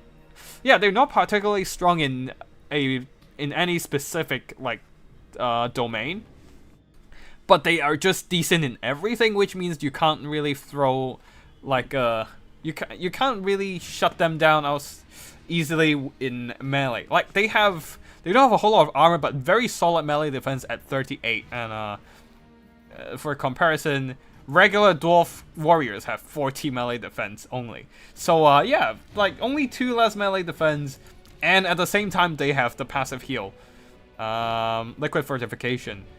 So they don't lose models, they just keep healing, and at the same time they shoot. They are decent in archery. They're decent in shooting. So they can shoot, they can fight, and they will hold as long as they don't get chased off or anything.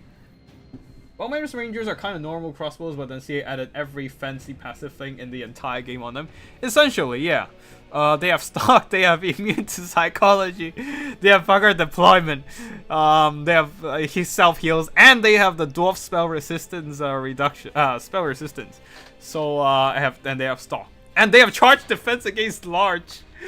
Not even the Rangers definitely do not have that. Yeah. So Bugman Rangers surprisingly solid against light cavalry. Even if they get rear charged by light cavalry, chances are they can still fight them back. And like, if I want to go for a ranger only army, I definitely would bring these guys.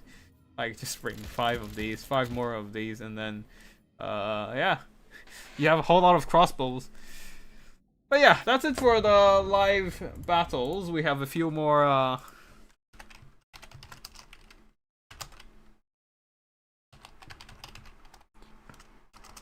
let me quickly reply to my opponent, and GG to my opponent. Downloading the replays.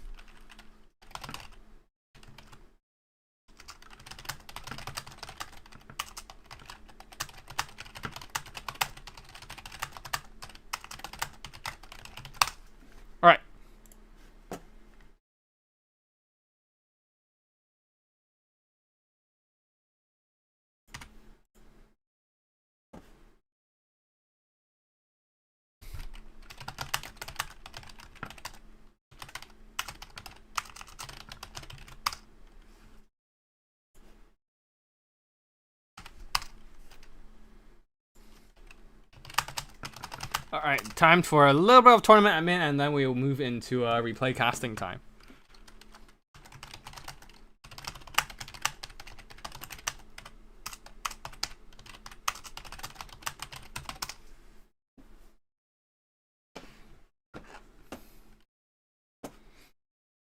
And yeah, we do have a winner.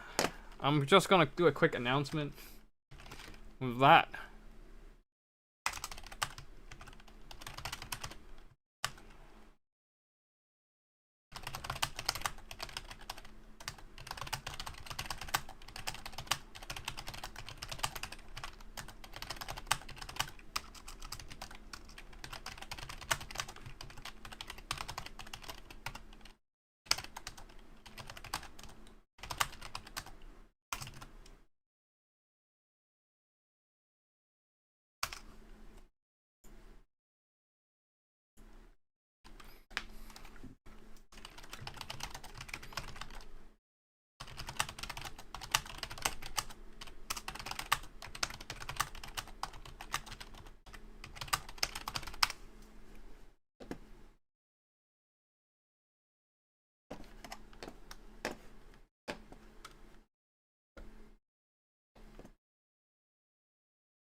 Alright, we have the replace downloaded, and then we should be good to go. Just need to save them in the right folder. Give me a sec there.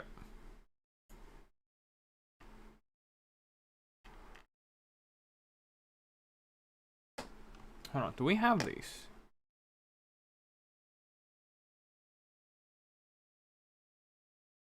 Oh, we have a Widows versus Dowie. Oh no. That is gonna be a horrible matchup for them. Oh no.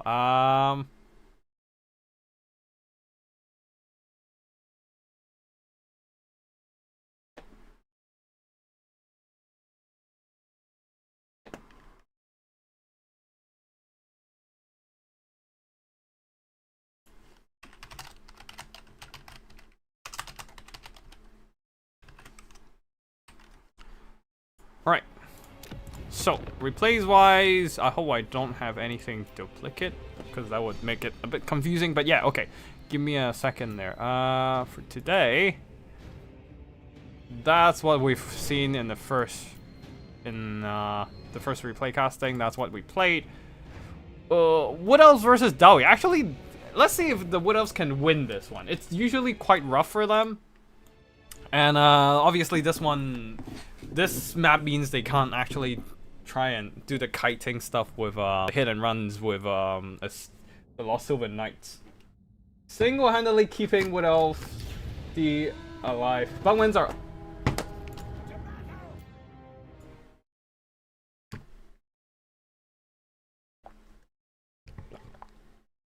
Hold on, I think I dropped a few frames here or there. Give me a second. Let the connection stabilize, cause give me a second there. I think the connection stabilized. Alright. Fuck, what happened here? Yeah, sorry, I think I spotted a little bit of a connection hiccup. So I just kind of give it a pause with the casting. Now, we have some Vanguard actions on both sides. On one hand, we have the Wood Elves with the Wildwood Rangers. On the other hand, we have the Dwarves. But both sides are Vanguard deploying with their units deploying behind each other. How did that happen, I wonder? It's like suddenly both sides sprung up in the middle of the battlefield, and wait, behind enemy lines for both sides. For the Dwarves here, a front line of Miners with blasting charges, a second line of Buckman's Rangers, which is right behind them a bunch of Dryads and Wildwood Rangers all mixed in together. Damn, the Wildwood Rangers definitely should have just try and cut down the Buckmans since they're so close anyways. But yeah. And then a line of Longbeards, and oh boy, the Iron Drakes are ready to burn down some trees with their flamethrowers. Longbeards are gonna hold quite strong in this matchup, having that very tough shield and melee defense, holding off against enemy infantry and missiles alike. But Wildwood Rangers is a different equation here. For the Wood Elves, oh wait, actually leadership-wise, we have a Gar Iron Hammer with a regular Rune Smith with only Rune of Wrath and Ruin to blow up some Wood Elves. Also Grim Delvers and nothing else. Oh wait, no. Vanguard deployed, Brotherhood of Grimnir. That both sides. These guys are definitely going hard in the Vanguard action right now. While on the other side, for the Wood Elves, a bunch of Glade God Starfire shafts right in front of blasting charges. Yeah, I think I know what you mean, Shiggy Diggy. That's gonna be a lot of units getting blown up. And then Eternal Gods right behind them. A front line of Wild Rangers and Dryads Vanguard deployed with the Firebark Elders on top of some Bugman's Rangers. Again, I feel like they should just jump onto the Bugmans and punch them down. Wraith of Frozen Hearted and more Dryads. Frozen Hearts. Leading the army is Glade Lord on foot. Let's just get a battle begin and watch the explosives unfold. Yeah, explosions across the front line. Why aren't these guys throwing, I wonder? But yeah, anyways, right out the bat, the Wood Elves are already at a very awkward scenario. 3 units of, well, at least this unit of Blade Gods are done for. But the Wild Rangers and the Wood Elf Infantry are also getting on top of the enemy missile line as well. So it's a bit of an exchange, but the good news for the Dwarves is that they have explosive charges to blow up the enemy melee threats, while the Wood Elves don't really have that sort of luxury here. This is what you get for not developing your tech tree. And yeah, the Wild Rangers, wherever they go, can do a lot of damage, but the problem is they're very glass cannon. Any explosives onto them or flamethrowers, they're gonna die. A little bit of enfeebling foe, lowering the melee stats of the Grim Delvers. That doesn't matter because the main concern is their speed. Just keeping ahead of those Wildwood Rangers. Finally, they're caught with the Longbeards trying to intercept the enemy Wildwood Rangers. Thing is, the Wood Elves are definitely fighting an uphill battle here. The Wildwood Rangers will cut down everything coming their way. The problem is they are going to take a lot of damage while doing so. And can they sustain themselves till the late game? We shall see. Anyways, these Wildwood Rangers are thriving in the middle of Grim Delvers. Some Wood Elf archers have managed to regroup, rally, and start shooting at those unshielded miners. So the Wildwood Rangers and the Eternal Gods here sandwiching the Bowman's Rangers should be able to move up and start cutting through other infantry from the enemy. Well, Wraith of the Frozen Hearted and Dryads are stuck on Longbeards, and they're not going to perform well due to the lack of AP. And on this other side, the Iron Drakes are doing God's work, are doing Grimnir's work here. As the originally very healthy Wild Rangers trying to pressure them, but they're just standing their ground, burning whatever Wood Elves coming their way, while the Longbeards are chasing down their enemies. Dryads are being pushed back. These Dryads could have returned, but there's 1-2 Dryads still in enemy range and couldn't regroup and rally. Very unfortunate for the Wood Elves there. And yeah, I think the Wood Elves are basically GG at this point. They have some infantry left, and the Wild Rangers can certainly do some good damage to the Dawi. The problem is that they can't get there. The Iron Drakes are just standing their ground and burning out anything that tries to dares charge them at all. Yeah, these Wild Rangers are gonna get burned, and that's gonna be army losses quite quick. Which is kind of expected here. The Dawi versus Wood Elf matchup is just it's been a very devastating matchup for the Wood Elves ever since game 1. So I'm not too surprised here. They're on the back foot for sure. The Wildwood Rangers tried their best, but yeah, losing all those Starfire shafts that early in the game to blasting charges was unfortunately not great for them. And the Bugmans didn't do much, but the Iron Drakes, man. This one didn't do much. They got caught by the Wildwood Rangers early. These ones just burning whatever coming their way. And yeah, even the Brotherhood of Grimnir got some pretty good stuff done. And some Rune of Wrath and Runix.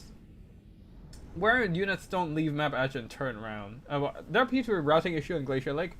Oh, there's some... I think there might be some impossible terrain on the map edge as well, which might fuck around with it. Painful map for about... I think I would be happy on the Wood Elf side, literally any other map. Yeah, this is a way too small map for the Wood Elves to kite the Dawi in this matchup, unfortunately. Yeah. Next up we have oh, this is gonna. I hope this doesn't drag on too long. And also let me just check the replays. We might have more replays coming through. So give me a second there. Because I might be missing one or two replay here or there. But yeah, we don't have we don't have that many replays since the turnout is, it's a meme tourney, so usually the turnout for meme tourneys are relatively low. Similarly for this one as well. 1, 2, 3, 4, 5, 6, 7, 8. We've got 7, and then yeah, I think that's all. Yeah, that's all replays we're getting for today. Yep. I don't think I'm missing anything. I don't think. Yeah.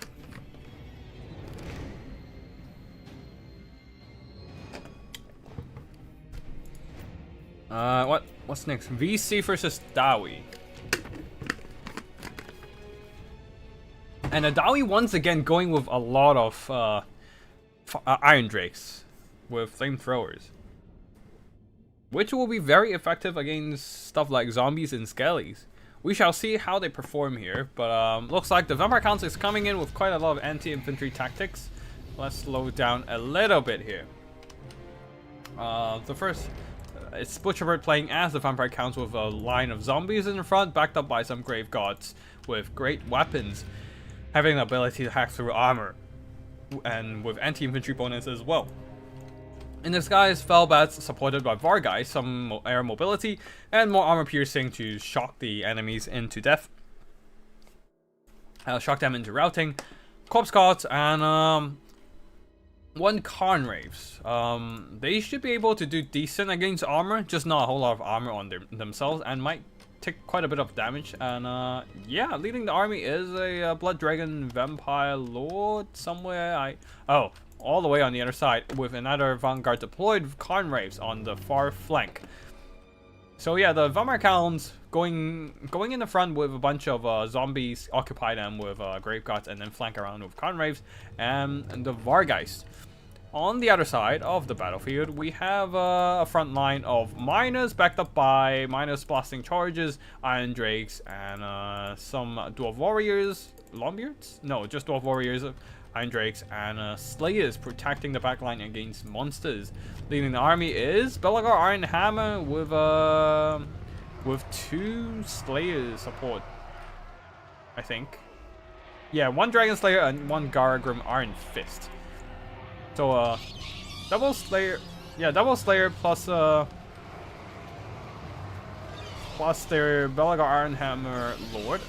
Not the most popular Lord choice. Bats are dropping down onto the Felbats, trying to silence them before they burn down all the zombies in the front line. And Scrapscraft on those 2 White Kings comes in handy to whittle down the enemy infantry formations there. But the Felbats immediately get obliterated by the Slayers and also the Slayer heroes, while the Vargeist are jumping onto miners instead of the Iron Drakes. Interesting choice, I guess, trying to thin out their explosive charges and make sure the zombies can stay alive instead of getting deleted by explosions. But yeah, wait, what happened to, oh, the Dwarf Warriors got breath attacked. Yeah. So most of the Dwarf Warriors are gone, and the Grave Gods are moving into position, while the Karn Raves are flanking around, trying to hack through the enemy units, which their physical resistance comes in quite handy against the Slayers, while zombies also coming in to occupy their attention, as the Grave Gods are the main punching force to break through, to crack open the front line. As the Vargeist continues to harass the backline, jumping this time onto the Iron Drakes with the Blood Dragon Vampire Lord turning on Helm of Discord to support this battle, helping these Vargeists to do even more damage to the already the relatively weak in melee Iron Drakes. Miners and Dwarf Warriors. Dwarf Warriors are moving up to deal with the Grave Gods, but that's probably not going to end up well for them. Doomseekers. Wait, there's Doomseeker unit. I didn't even realize it. What are you doing, Doomseekers? Keep fighting those Karn Raves. Let the Slayers pull back to deal with the Dragon Lord. I mean, actually, they did some pretty good shock damage to the Blood Dragon Vampire Lord, forcing him to pull away. But yeah, the missiles are all shut down, otherwise occupied, while the Miners front line are got crumped by a combination of Vargheists and Grave Gods with great weapons. Very nicely done by Butcherbird, actually, making sure the explosives can't do their full damage, having those Vargheists jumping down breath attacks onto enemy backline. Ooh, nice breath attack, almost deleting the rest of the Slayer unit. And the zombies just keeps marching on. Iron Drakes are totally tied down. This is why Iron Drakes is a bit awkward to use. You can see they still have a lot of ammo left, but the dwarf formation is already no more, and they're falling victim to so many of the enemy more mobile threats. Vargheists, zombies marching in, and all that. They just don't have, like, they have weird line of sight issues, and short range, so it's very awkward for them to fire. But if they fire, they do a lot of good damage, just like we saw in previous battles. But over here, the Iron Drakes are shut down, unable to fire. These guys, they turn around, did a little bit of damage, but because of the Grave Gods being armored, they are still holding on just fine. And zombies coming in to harass them. Gargrim, Iron Fist, and Balagar coming in to punch down the Blood Dragon Vampire Lord. But neither of these are anti-large and are not doing the whole lot of damage to the Blood Dragon. While the White Kings, due to their anti-infantry bonus, is just hacking down Gargrim, Iron Fist, and Helm of Discord, nuking their melee stats down to basically chaff levels. 22 attack and 23 defense. And suddenly Gargrim, Iron Fist in grave danger. No pun intended. While the Vargheists are still very much alive, just passively healing with their hunger and hunting down the remaining Iron Drakes. And this is just a mess right now. The rest of the Karn raised, Grave Gods, the rest of the Dawi infantry all mixed in together, while Balagar got punched down by the Blood Dragon Vampire Lord and the White King. A very lethal combo of anti-infantry fighting power. And yeah, that's gonna be GG here as the dwarves entered army losses. And a lot of kills going to the Grave Gods and the Karn Raves. GG to both players. And yeah, Blood Dragon Vampire Lord did some really good damage so far. While the Iron Drakes, unfortunately, not having a lot of good angles, even as well as the Felbat sacrificing themselves to just keep them occupied instead of firing into the enemy formation. So they didn't really do much damage in this one.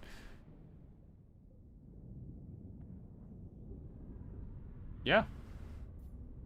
Gargrim Iron Fist did some good damage to the Blood Dragon Vampire Lord, but not even close enough to get a win there. What else? Next up, we have Ogre Kingdoms versus Nurgle. That's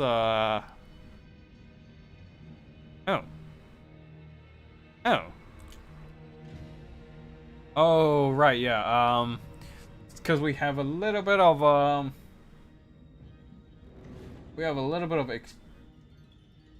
gameplay. Oh, okay. Wait, what? And okay versus. Oh, okay. Oh, okay. Yep. So somehow by the will of fate, we are seeing the Ogre Kingdoms versus Nurgle once again, but this time the Ogre Kingdoms are bringing missiles, giving advantage in this matchup. Also, the Nurgle army here from End of the Line didn't bring any aerial skirmish, so the Ogre Kingdoms would be in a much better situation, able to sit back and keep shooting, poke down the enemy side. Now, for Butcherbird's Ogre's army, a front line of trappers, very nice cost-efficient missiles that can also double as a bit of a melee chaff to hold back enemy infantry push like the Nurglings. Second line of Novelers, third line of Ogres now, Powder Guts, Ogre Bowls, and a couple Man-Eater's great weapons. I love these anti-large, immune to psychology Ogre monsters with elite melee stats. Stats-wise, they have basically similar like performance, or even better perhaps, as something like, say, regular Crushers with great weapons. These are Regiment of Renowned Sky Striders, so you can't really compare them directly. But even then, they 4 less mana defense, and so yeah, they have comparable stats to your regular Crushers great weapons, and come at at a price a lot cheaper as well. Well, they don't have as much speed, and of course the Regiment of Renown also have magic attacks and frostbite. So that it comes in really handy in targeting enemy targets. But yeah, the immune to psychology though, really good, a really good trait for the Ogre Kingdom, since ogres do generally have leadership issues, and the immune to psychology keeps them fighting for a lot longer. Slaughtermaster with the Great Maul here with Troll Guts and Troll Guts only. And that's it for the Ogre's army builds. For the Nurgle army, already getting shot at by the Powder Guts. Front line of Forsaken and Nurglings combined, trying to break through the Nobblers as fast as possible. Of course, second line of Monsters and Cavalry here, Plague Toads and Rot Knights, with, in the centerpiece, Tamarkin the Maggot Lord. Backed up by a Chaos Sorcerer of Nurgle here with Stream of Corruption and Fleshy Abundance. Yeah, Nobblers clashing into Forsaken, no doubt they will have big trouble, but Ogre Bulls are coming in to help and start smashing down the enemy infantry with their impressive weapon strength. Rot Knights are trying to push in, but the Man-Eaters are gonna break them up for breakfast there. And also don't forget about the Sky Strider still nearby, while the Powder Guts are poking down Tamarkin the Maggot Lord. Tamarkin, of course, not having any passive heals. He needs to either stay away from it or just try to like find something to shut down those missiles here. Unfortunately, there's no mobility nearby to shut down those Powder Guts. The Rot Knights are kind of busy fighting things they don't want to fight. These guys here are fighting Man-Eaters the other side. The Sky Striders managed to catch them in a charge. Front line though, Forsaken combined with Plague Toads are able to break through those Nobblers, which is to be expected. Man-Eaters with great weapons are trying to hold back Tamarkin. They are doing some... they're fighting a bunch of Forsaken, which is not ideal for them. They are taking a lot of damage and being surrounded by these damage dealer infantry that they're not really geared towards fighting. Stream of Corruption poking down those Nobbler Trappers and other Ogre infantry units. And the one time it's land battles, it's on this map. Why? Ask the Night Crew Discord. Don't ask me. It's a democratic vote. It's a democratic vote. They voted for this map. If you flip over to last week's roughly the same time, somebody voted and somebody started a vote. I asked them to start it if they want to play on Glacier Lake, and they voted with an overwhelming majority. So by the power of people, I have to do this tourney. But yeah, this has to be Phoenix King. And yeah, Powder Guts continues to poke down Tamarkin. Tamarkin, why are you still standing around? Go and squeeze your ass over to the Slaughtermaster. You can't die away from the enemy lord. You need to die near them to use your ability. But yeah, anyways, Rot Knights charging into the Sky Striders. But they are slowed down by Dismembered and Frostbite, so their charge isn't that impactful, and they're now getting hacked down by the Sky Striders. Forsaken and these Plague Toads are still very strong, but I doubt they can do much against these Man-Eaters' great weapons. Also, Ogre Bulls and Nobblers combined are punching down all those, whatever Forsaken and Nurgling coming their way. So yeah, the only remaining pocket of strength for Nurgle is basically this group of Forsaken and Plague Toads, and that one Chaos Sorcerer of Nurgle there. A bit of breath attack, puke attack from Tamarkin and his Toad Dragon. Not doing a whole lot to Nobblers, unfortunately. Nurglings tying them down, Forsaken moving in to punch down those Nobbler infantry. But yeah, the main problem is this group of anti-large elite units. And Powder Guts still poking down Tamarkin from afar. Tamarkin is nearby though, so he can probably jump in and start shutting them down. But yeah, overall, unfortunately, I don't think Nurgle has this one. Oh, Tamarkin trying to go after those Powder Guts, but Sky Striders managed to intercept him. He's trying to pull back now, but being frostbitten, I doubt he has enough speed to pull away. And well, he probably should move his ass over to the Slaughtermaster, maybe. Not ideal for him though, for sure though. The Frostbite is slowing him down further, just bogging him down away from the enemy lord, and the Sky Striders are also pinning him down as well.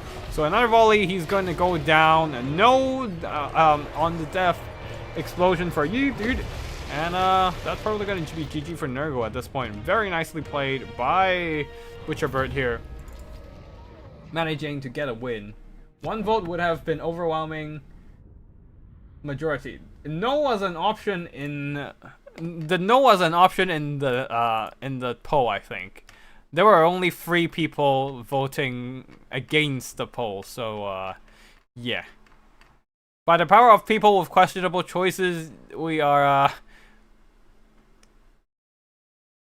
oh wait, okay, so the idea, I think there was the no option, but either ways, oh yeah.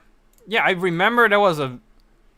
Wait, there was a no option. What the fuck? But anyways, the idea was if there were more than 6 people like voting for the Glacier Lake, I would do a Glacier Lake 20. And there were 15 votes. Now, if those 15 people showed up, we would have a lot more games. But unfortunately, it seems like this format doesn't really work well with a lot of players. So we don't... The turnout was a little bit self-sabotaged by me. But yeah, either ways, we got some pretty funny games out of it on a map that we don't usually see. The Powder Guts did very well there, poking down Tamerkin, and the Man-Eaters holding back the enemy monstrosities. And of course, Sky Striders, always a solid unit. In my opinion, a bit overpriced.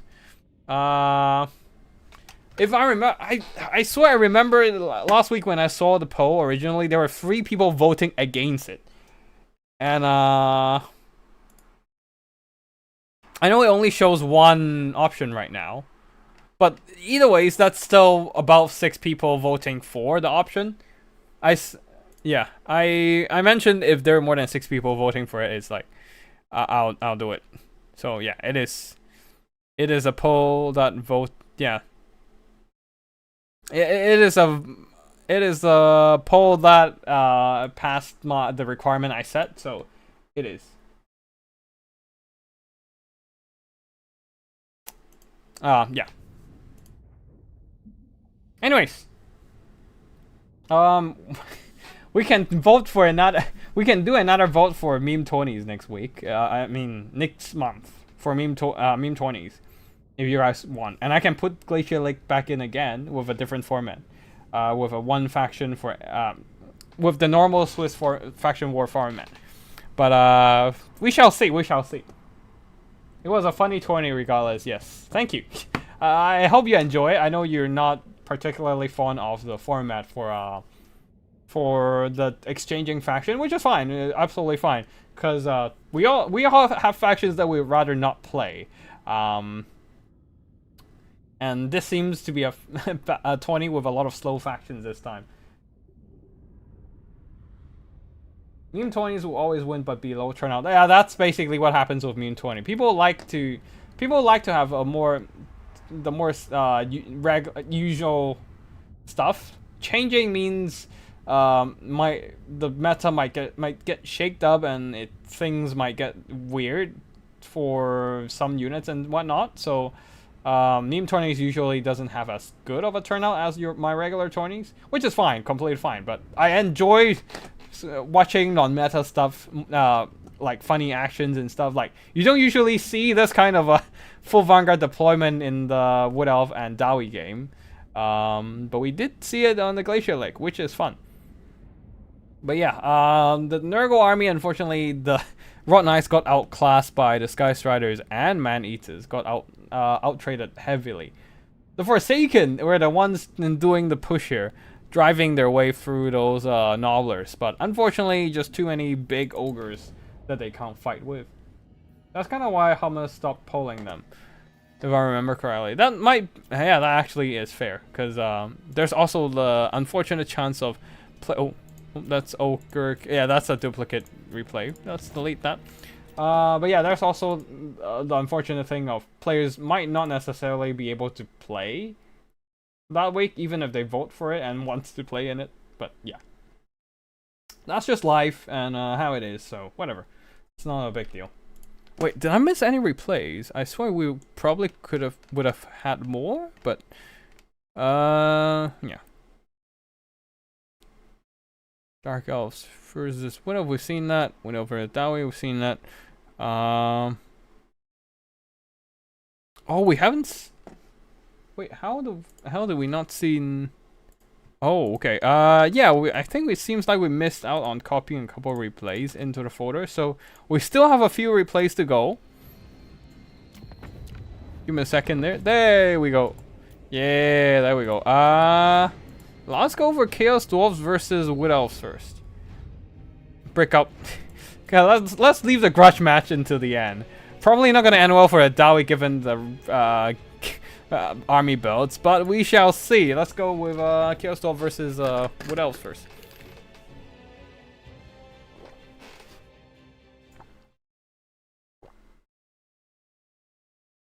I mean, total 11 games and you cast 5 in 20. Yes, that's true. But I was thinking there should have been more, just my sixth sense or something. But yeah, it seems like I managed to find them and get them back into the folder. Anyways, more Vanguard action. Hobgoblin Sneaky gets already deployed behind the Wood Elf lines, but the Wild Riders and Wild Hunters of Kurnos can always just jump onto them and run them over. But anyways, for the army builds here, Hobgoblin Sneaky gets for the Chaos Dwarves and the front line of Noble Laborers. Infernal Ironsworn, very tough customers there. They can tank and grind for the eternity with their elite melee stats and yeah, elite melee stats in general. And heavy armor. Kadai Viborn, heavy armor doesn't really matter since everything on the other side are Eternal Gods with armor piercing, as well as spears, and Way Watchers with armor piercing missiles as well. But anyways, for the Chaos Dwarves here, oh wait, these are just Blazing Beards of Kazrak. Okay, so bring a lot of explosives instead of caring about the melee stats. Anyways, Blazing Beards of Kazrak.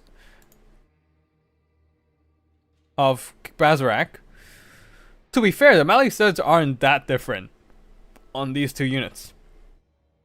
So yeah, I guess this is like half a Infernal Ironsworn, or Infernal Ironsworn at home. Anyways, Kadai Fireborn here backing up those infantry and a Bull Centaur Torok, providing some single entity fighting powers. A Sorcerer Prophet of Fire with Burning Head to incinerate that Wood Elf front line. Leading the army is Sorcerer. Wait, hold on. Yeah, that's the leader of the army actually, because there were double Bull Centaur Toroks providing that anti-character support. For the other side of the battlefield, for the Wood Elves, White Watchers, 3 of them in fact to outrange the enemy and start kiting. It's if they actually can, given how little space there is on this map. A line of Eternal Gods and a couple Wild Riders, one of them the Wild Hunters of Kurnos, and the Glade Lord. Where is the healer? Oh, okay, never mind. Spell support, Spell Singer of Shadows. I guess they avoided bringing a healer because healing's not gonna be worth it like, for the infantry. Oh, the Wild Riders charging into those Hobgoblin and Sneaky Gits, but eating a bunch of missiles to the face. But hopefully they can. Well, at least the Wild Hunters of Kurnos get maximum damage onto the Hobgoblin Sneaky Gits and doing some really good work. But the other side, these Wild Riders are bogged down by overwhelming numbers, and yeah, they're not having a really good fight here as they're just getting cut down. So these Wild Hunters of Kurnos will be running towards the other side and hopefully bring down these Sneaky Gits as well. But the Sneaky Gits definitely earn back their worth just for cutting down those Wild Riders. On the front line there, Eternal Gods are moving up. Way Watchers are kiting and shooting against the enemy of Kadai Fireborn. But the bigger problem are these Hobgoblin Sneaky Gits at the back line. They're already shutting down one of the Wild Riders, and the Hunters of Kurnos are having some trouble to bring every one of them down to, because they just have so many numbers. They are also cutting through those Eternal Gods with their anti-infantry bonus. Things are not looking great for the Wood Elves already. Burning Head into the Way Watchers to burn them down. A little bit of a Prayer of Anarema to pin down the Bull Centaur Torok, while the Hawkeyes of Drakira were still able to keep firing. The problem is the Wild Hunters of Kurnos. They managed to break down a bunch of Hobgoblin Sneaky Gits, but there's still one unit left and keep fighting them. Okay, they might be able to break that one down as well. But yeah, Hobgoblin Sneaky Gits are routing and are just running straight. They're just walking past each other. Everyone's like, you do you. Don't worry about me. And but yeah, Hawkeyes of Drakira. Yeah, I almost thought I said Hawkeyes of Shakira. That was that would be funny. But yeah, Goblin Laborers plus Explosives are just thinning out all those Eternal Gods here. And the Kadai Fireball, and since all the Eternal Gods are either busy or exploded by those explosions from the Blazing Beards and Infernal Iron Sworn, there's nothing to protect the Hawkeyes of Drakira, and they got caught by the Kadai Fireball. And things are not looking great for the Wood Elves for sure, as these Wild Hunters of Kurnoss are kind of stuck in prolonged melee combat. Okay, the Way Watchers have regrouped. Maybe they can do some kiting now. But there's not much of a front line or melee units to protect them from the enemy pressure. So that is the main concern. But the missiles are coming in to keep shooting now. Oh, this map is horrific for Wood Elves. Yeah, that is true. I would agree with that. There's no space for them to kite. They can't retreat, they can't, and they can't maneuver. They just have to take the fight head on, which is exactly the things they want to avoid. But yeah, the Way Watchers managed to regroup and start peppering down those Kadai Fireball, which is great for them. And maybe another pair of Anaphragma on the Bull Center Torok to nuke it down. They're shooting in, so doing some good damage against the Bull Center Torok, while the Late Lord is trying her best to run over those enemy infantry here. Kadai Fireball is nearby and whittling her health down, which is definitely a concern here. Bull Centaur Torok is coming after the Glade Lord. That is going to be a problem here. She doesn't have enough speed to run away from the Bull Centaur Torok and just keep getting hit. Way Watchers they pinned down the Kadai 5-1, and that means the Glade Lord was able to get back to the sky because the Bull Centaur Torok attacked and nothing following up to pin down the Glade Lord on the ground. Wild Hunters of Kurnoss, sacrificing their lives to pin down the enemy units, allowing the Way Watchers to keep shooting, but unfortunately a burning head ripping through the ranks of these Way Watchers, and that did a significant damage to them. And the Blazing Beards pushing through as they're just ignoring the Wild Hunters of Kurnoss, and the Way Watchers trying a little bit too obsessed with their targets, moving forward instead of staying away from the enemies. They're dragged into melee as well. That is not ideal. They need to keep running, but there's nothing to save them right now. Only one Way Watcher still on the ground. Oh, nice arrows of Kurnoss there. Oh no, they're also moving up and getting dragged into melee. Oh no. Unfortunately, unlike the arrows of Kurnoss, the Infernal Iron Sworn is just moving and causing most of that breath attack to miss. So things are looking more and more grim for the Wood Elves. Their Lord is very damaged. Okay, they're going after the Glade Lord, who is they're going after a Sorcerer Prophet of Fire, who is turning on that Cascading Fire Cloak to try and hold their ground. Nothing else are near to help him out. Bull Centaur Torok a little bit too far away. So maybe he can still stand his ground with 66 melee defense for sure. But yeah, things are looking quite... things are suddenly turning into a worse for... turning for the worse for the Chaos Dwarf frontline there, as we are seeing a lot of Goblin Laborers breaking, and the Way Watchers are stabilizing at the back there. Despite almost dying completely to getting dragged in melee. And they managed to snipe out one of the Bull Centaur Torok. Where's the other one? Oh, another huge blow onto the Sorcerer Prophet of Fire. Both sides are getting very low now, but who can win this one? Another Cascading Fire Cloak, really trying to help this Sorcerer Prophet of Fire survive the enemy Dragon Onslaught there with all those buff spells. And so, seeing that there is no quick finishing on this Sorcerer Prophet of Fire, the Glade Lord retreated back into the skies. No healing for the Glade Lord though, which might be a problem there, due to how low she has become. Oh, Prey of Anaphragma trying to pin down the enemy support to isolate and single out that Sorcerer Prophet of Fire and finish him off. But he is still holding his ground. He has less HP than the dragon now. Another hit, but another miss from the Glade Lord. Things are things are very awkward for this Wood Elf army so far. Just missing and kind of like stuck on the ground. Oh, receiving a hit from the Sorcerer Prophet of Fire and actually routs off that poor Glade Lord. That is a shameful display. And the Glade Lord is on the run. No more breath attacks either, so these Blazing Beards of Bazarak. And are there any more... oh yeah, the Infernal Iron Sworn are still alive. They're just gonna tank the enemy damage. And just trying to grind down the Wood Elf. What's left of the Wood Elves. And one burning head, nice stuff. Just burning down those Hokais of Drakira. Oh no, the Wood Elf Lord just routed all the way to the white line. Was it because of the Infernal Iron nearby, I wonder? Preventing her from rallying. Weakest Dowie's after the strongest elf. I have to go, but thanks for the stream. Thanks for joining my tourney, Butcherbird. And I hope you had fun playing it. And yeah. See you again, maybe next week, maybe afterwards. We don't know, but yeah. Hope you had a good week, and see you around soon. Alright, for the armies here, let's see. Yeah, the Saucer Prophet of Fire, just hanging on with that Cascading Fire Cloak, and just that one bitch slap onto the, yeah, bitch slapping the Glade Lord into routing.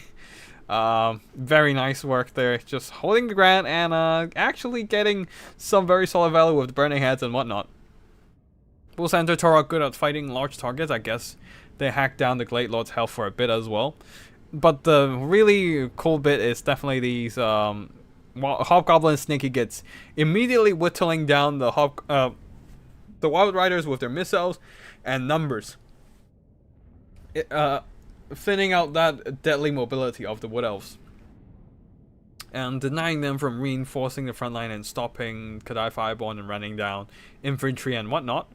So the Kadai Fireborn were able to get some good work. Explosives did well with the Blazing Beards and some of the Infernal Iron Swan as well. The Infernal Iron Swan got shot pretty hard by the armor-piercing fire, but managed to basically absorb a chunk of damage, allowing the rest of the Chaos Dwarf army to do their work there.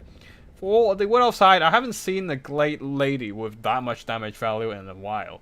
2,500 gold worth of damage value, blasting down enemy infantry and shooting them up as well, especially with the Arrow of Kurnus. Spellslinger of Shadows didn't do much. Did they just go sniped out or something? Wait, what? Actually, I might actually jump back into the replay just to see what happened to the Spellslinger. Yeah, infantry didn't do a whole lot of being... No, some of them did some good damage, but rest of them being blown up or grind down by the Chaos Dwarfs there. The Way Watchers, all things considered, given how little space they have to kite, and constantly falling into melee threat, they did pretty decent.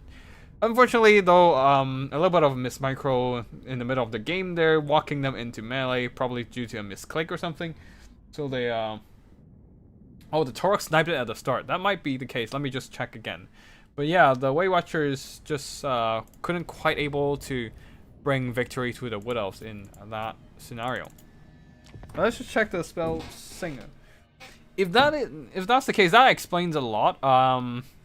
Why the Wood Elves were in such a back foot, because I'm sure those, if the Spell Singer survived, any Malkuths or Pit of Shades would have been very, very helpful.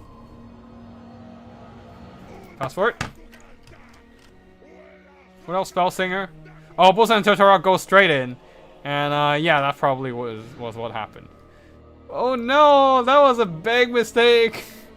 Leaving the Spell Singer just sitting there and just getting slapped because of how small the map is. Oh wait, no. Oh, I think I see what happens. So they were trying to route towards the white line, but then they realized this is impossible terrain as they close this in. I'm not sure. As like they just kind of running towards this general direction, realizes there's an impossible terrain, and then starts walking towards that way, which makes it even worse for the Wood Elves, because it just walks her straight into the Hobgoblin Sneaky Gits. That's somehow routed over to that side. And just finish her off. And then she just rallied? Nope, just walk off. That was quite unfortunate for the Wood Elves. I guess which is why we don't want to play on Glacier Lake, due to the... That's some goofy ass movement for sure. But that's probably a terrain problem. Alright, next up, Codex versus Butcherbird. Once again, but this time Butcherbird going Wood Elves. Codex versus going Nurgle. Going Ogre Kingdoms. There we go.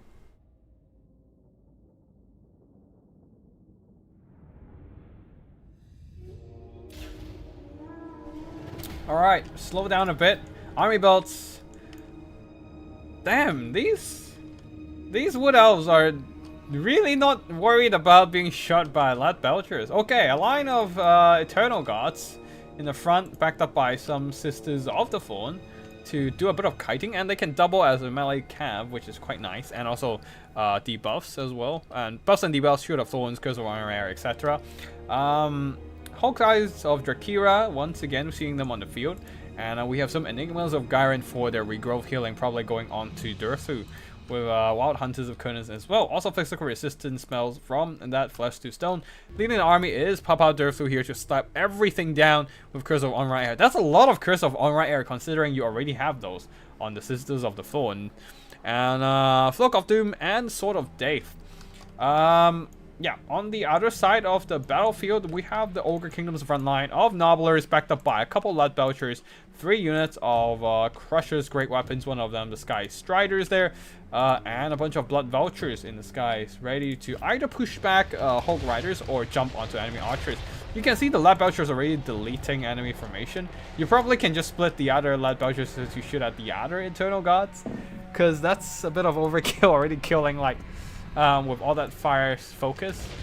Oh, but they have their eyes on another unit here. Yeah, their penetration, their solid missile firepower is really good against enemy infantry formation. But the Hawkeyes of Drakira are in range and are annihilating these Lad Belchers from afar. Enemies of Gyren also just ignoring the Nobblers in the front, pushing straight into the backline to pin, to just hack down, crush these Lad Belchers in melee combat. Sky Striders are moving in to counteract them, but their magic damage has been resisted, nullified by that dampening effect. Oh shit, suddenly a lot of effects are coming in. Flock of Doom, Sword of Death to reduce their armor, Flock of Doom to drain them, and discourage effect from the shooting of the Hawkeyes of Drakira. A lot of stuff is going in. If there's a Curse of Unright, that would make it even better. But even then, that's enough to really wreck these.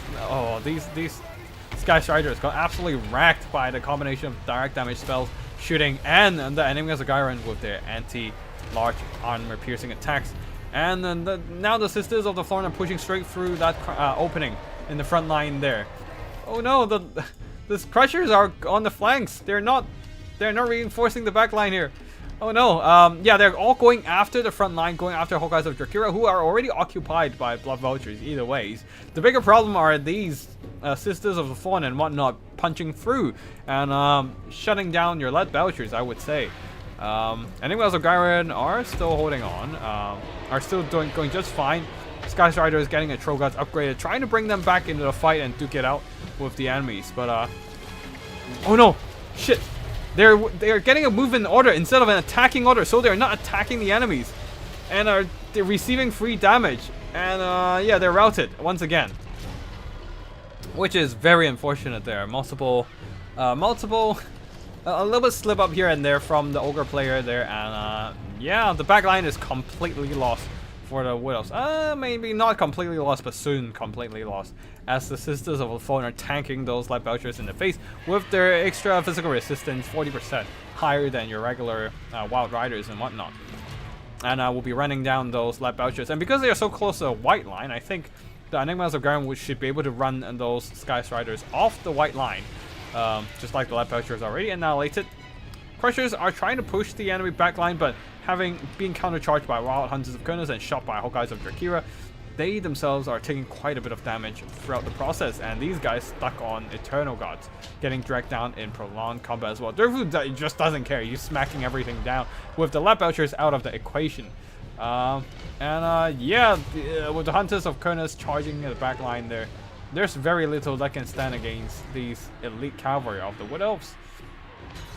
Cursor still pushing, but yeah, the front line is a bit of a mess. Nobblers are still holding though, with most of the Eternal Gods dealt with due to the Crushers diligently charging around. Meat Feast healing them with that Ogre Army ability, but would that be enough? We shall see. The Crushers here continues to push for the Hawkeyes of Drakira, but the Sisters of the Thorn are pinning them down, just stopping them from getting to the Hawkeyes, and then the Wild Hunters of Kurnos charges in, annihilating these Crushers with their armor piercing anti-large bonus. The Meat Feast healing up the Crushers quite a bit, and they're moving over to try and reinforce, but they have to be careful. There's a lot of enemy presence nearby, and they might fall into a trap if not careful. Although, to be fair, they do have enough HP to just run everything over. Well, on the other side, everything is pretty much on the verge of death. The problem is that Durfu is still very alive and very healthy. Oh, oh, the Sky Striders routed towards the impassable terrain, and then just runs back because they couldn't get out of there. Either ways, that's not stopping the Sisters of the Thorn from running them down, and that's why I feel like you probably want some Saber Tusk pack to try and save your mobility if possible. Like in this scenario, a Saber Tusk pack would be very useful in just keeping the Sisters of the Thorn busy, allowing the Sky Striders to return. But alas, the Sky Striders are being run off the map. Over here, the Crushers continues to run down the whole guys of Drakira, but they're also taking some whittling damage as they chase down the enemy, being shot by those 360 skirmishing armor-piercing shots.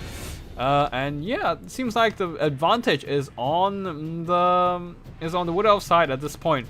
Crushers continues to cycle charge, even receiving a Troll Guts in the process. But they're approaching their heal cap, and that's all they're gonna heal. No more healing for them.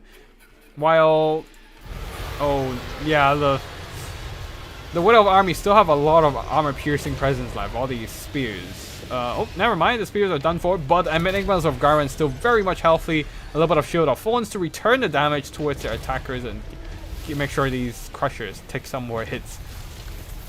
And on top of that, is that a regrowth? That's the bound regrowth on the Enigmas of Garen, giving them their HP back, helping them sustain even longer in this prolonged combat. Balance of power is moving more and more in favor of these Wood Elves.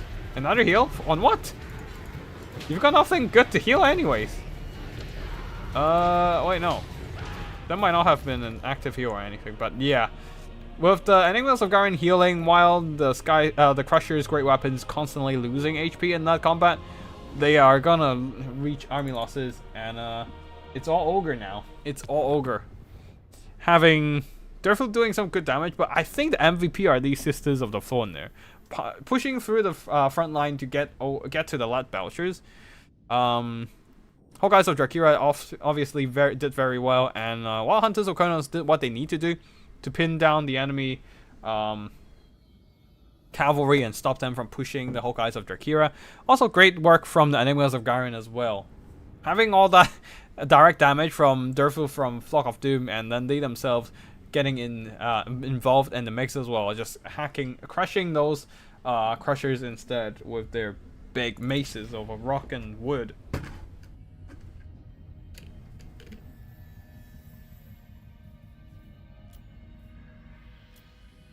Alright, one last battle of the day. Battle of Grudges.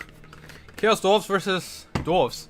And the Dwarves, the Dawi are bringing 5 Iron Drakes and a bunch of explosive charges and fire damage on the Warriors of Dragon. What the fuck are you doing, boy? You're fighting an army with like half the army has fire resistance, but they might have ideas that I have not dared to dream of. So they might know something I don't. So we shall see what happens here. For the army builds here on the Chaos Dwarf side, we are seeing a line of Chaos Dwarf warriors and Hobgoblin Sneaky Gits, backed up by more Chaos Dwarf warriors, this time with great weapons, a bunch of Orc laborers, and more Sneaky Gits. So a very wide infantry line just spread across the battlefield, and some Bull Center renders on the flanks. Yeah, dual axes as well to deal with the enemy infantry units. Hobgoblin bolt throwers, because there's no Chaos Dwarf artillery that can beat the Dwarf artillery. Chaos Dwarf are shit at artillery skirmishing, so yeah, makes sense. Zatan the Black here with no abilities, no items, just he himself. I guess just going for the cheapest lord possible, with Demon Smith Sorcerer and Flake of Rust, Transmutation of Lead. That's it. On the other side of the battlefield for the Dawi, a front line of Ekron's Miners, and the Warriors Dragonfire Pass. 5 Iron Drakes unit. I do wonder how would they perform against the Chaos Dwarfs, guarded by some Doom Seekers, including the Brotherhood of Grimnir and the Dragonback Slayers. Leading the army is Malachi Makaizen, coming in with the Eyes of Grungnir. for additional missile damage. I guess it buffs the explosives, which helps. But yeah, I don't know what this. I'm really not sure about this dwarf build. But anyways, the dwarves are pushing while the Chaos Dwarves are retreating because they know that their Hobgoblin bolt throwers have the range advantage and can just pick off these Iron Drakes one by one. I guess that's where having multiple Iron Drakes is really helpful, I guess. Oh, there's also a Thane, a couple Thanes in the front line there, as they don't really care about getting shot at. Warriors of Dragonfire Pass, pushing. Moving into the Chaos Dwarf Warriors there. They do fire damage and bonus versus infantry, which is mitigated by fire damage, but yeah, they might... Okay, to be fair, the Warriors of Dragonfire Pass can actually tank fire damage. Looks like the armor and the fire resistance is not enough to keep these Chaos Dwarf safe from the burns. So yeah, they are getting burned down pretty efficiently by those Iron Drakes, and Iron Drakes are also turning around to burn the Bull Surrenders, which is not as effective. But yeah, the Chaos Dwarf Warriors with great weapons are actually losing to minus due to the explosives, due to the Iron Drakes, and a little bit of friendly fire as well. Thane getting hit by the Plague of Rust here and getting slapped by Data and the Black. More explosive going in, this time into the Orc Laborers, which is not exactly a great unit anyway, so nobody cares, I don't think, if they get hit by explosives. Now slow down a bit, just look over the battlefield here. The Doomseekers, ironically, these Doomseekers, Brother of Grimnir, taking more friendly fire than actual damage from the enemy, due to these Iron Drakes shooting behind them.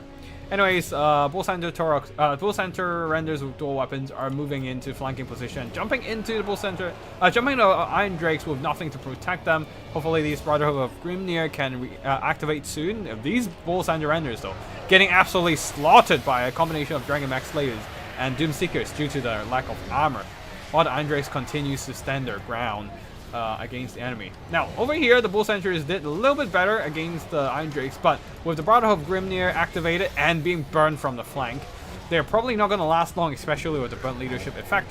The Bull Center Renders over here is jumping in. This is the third unit, but yeah, the first two units are on the verge of breaking anyways. Hobgoblin bolt throwers continues to fire. Should they be able to pick off a few more Iron Drakes, but that's not saving these Bull Center Renders here, and yeah, Bull Center Renders get absolutely toasted. However, the Iron Drakes have to start backing off now as the infantry of the Dawi army is slowly losing steam. The miners with blasting charges ran out of explosives and they're slowly thinned down by the enemy melee units. But yeah, the Iron Drakes continues to roar, their flamethrowers continues to roar death, burning down everything in the vicinity in front of them. Like it's point blank fire as well, so extreme effectiveness as well to any blobbed up targets. Even the Bull Center Render is normally not exactly scary again, not exactly scared by these AoE damage. Got wrecked pretty quick. I think that's the noticeable thing about Iron Drakes, is that they do good damage even against like large targets, despite saying anti-infantry, just because they do so much raw damage to low armored units. But yeah, the Bull Center Renders are on the verge of death, and it seems like the tactic of having just 5 Iron Drakes keep burning everything down is working for the Dawi. The smell of napalm is the best cure for chaos corrupted Dawi cousins. I guess it is a kind of purifying fire, I guess. Fighting fire with fire. And yeah, the Iron Drakes are holding their ground with the explosives and all. I don't see Malaka Makaizen doing a whole lot there. Wait. Yeah, Malaka Makaizen didn't really do a whole lot, but oh, here's the Beyblade finish. Never mind. Did some good damage, but not much. But yeah, the Brotherhood of Grimnir Doomseekers actually did a pretty good job, all things considered, and still fighting. Yeah, and are still fighting on, getting some good kills. Oh, not a whole lot of damage for these guys, but oh well. And now the surviving Iron Drakes are just turning towards this blob and just burning everything down in the vicinity here. Sure, Malaka Makaisen is not enjoying being hacked down by Zatan the Black, but he is the bait that lures the Chaos Dwarf to blobbing up and everything. And the Iron Drakes are able to just burn everything down as a result. Wolfworks continues to fight, but they just don't do enough damage fast enough. They're so shit. Don't bring bolt throwers. I guess they managed to earn back their worth, but that is because they don't have anything harassing them. So yeah, this is like their optimal scenario with optimal targets like the Iron Drakes, and yet they only barely earn back their worth and a little bit more only. Like nobody gives, like they almost used up their ammo and nobody really cared about them, but still not able to turn this battle around. Zatan Black.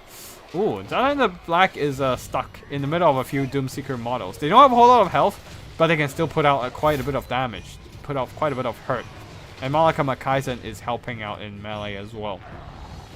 So Zatan, knowing that he can't win this fight, will be backing off.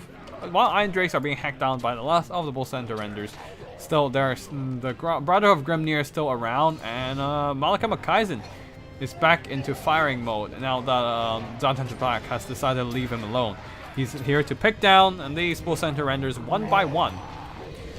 Although it's a bit too late for the Iron Drakes now, everything just got hacked down, got cut down by these mobility as well. But there's still some very healthy Brother of Grimnir and a very healthy Malachi Makaisen, while the leadership of the Chaos Dwarfs are almost done for. And I don't see how a few bolt throwers can bring this one back, as the remaining Chaos Dwarf characters will be army losses. Army loss and kick. For real, I had no range other than the sneaky git throwing knife, so that one bolt thrower was just insurance against flying bullshit. That is actually makes sense, considering you don't have any Infernal Iron Sworn or Infernal Gods with fire glaives or blunderbusses. That makes sense. That makes sense. And they did earn back their worth, so that definitely paid off. Picked off a few Chaos Dwarf units, but unfortunately the Bull Center Renders didn't do too bad. The infantry though, yeah, they're quite expensive, but didn't earn back their worth, including the sneaky gits. Not a whole lot to jump into.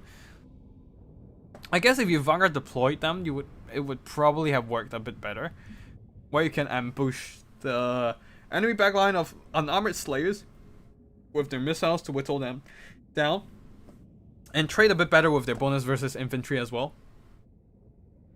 Still, yeah.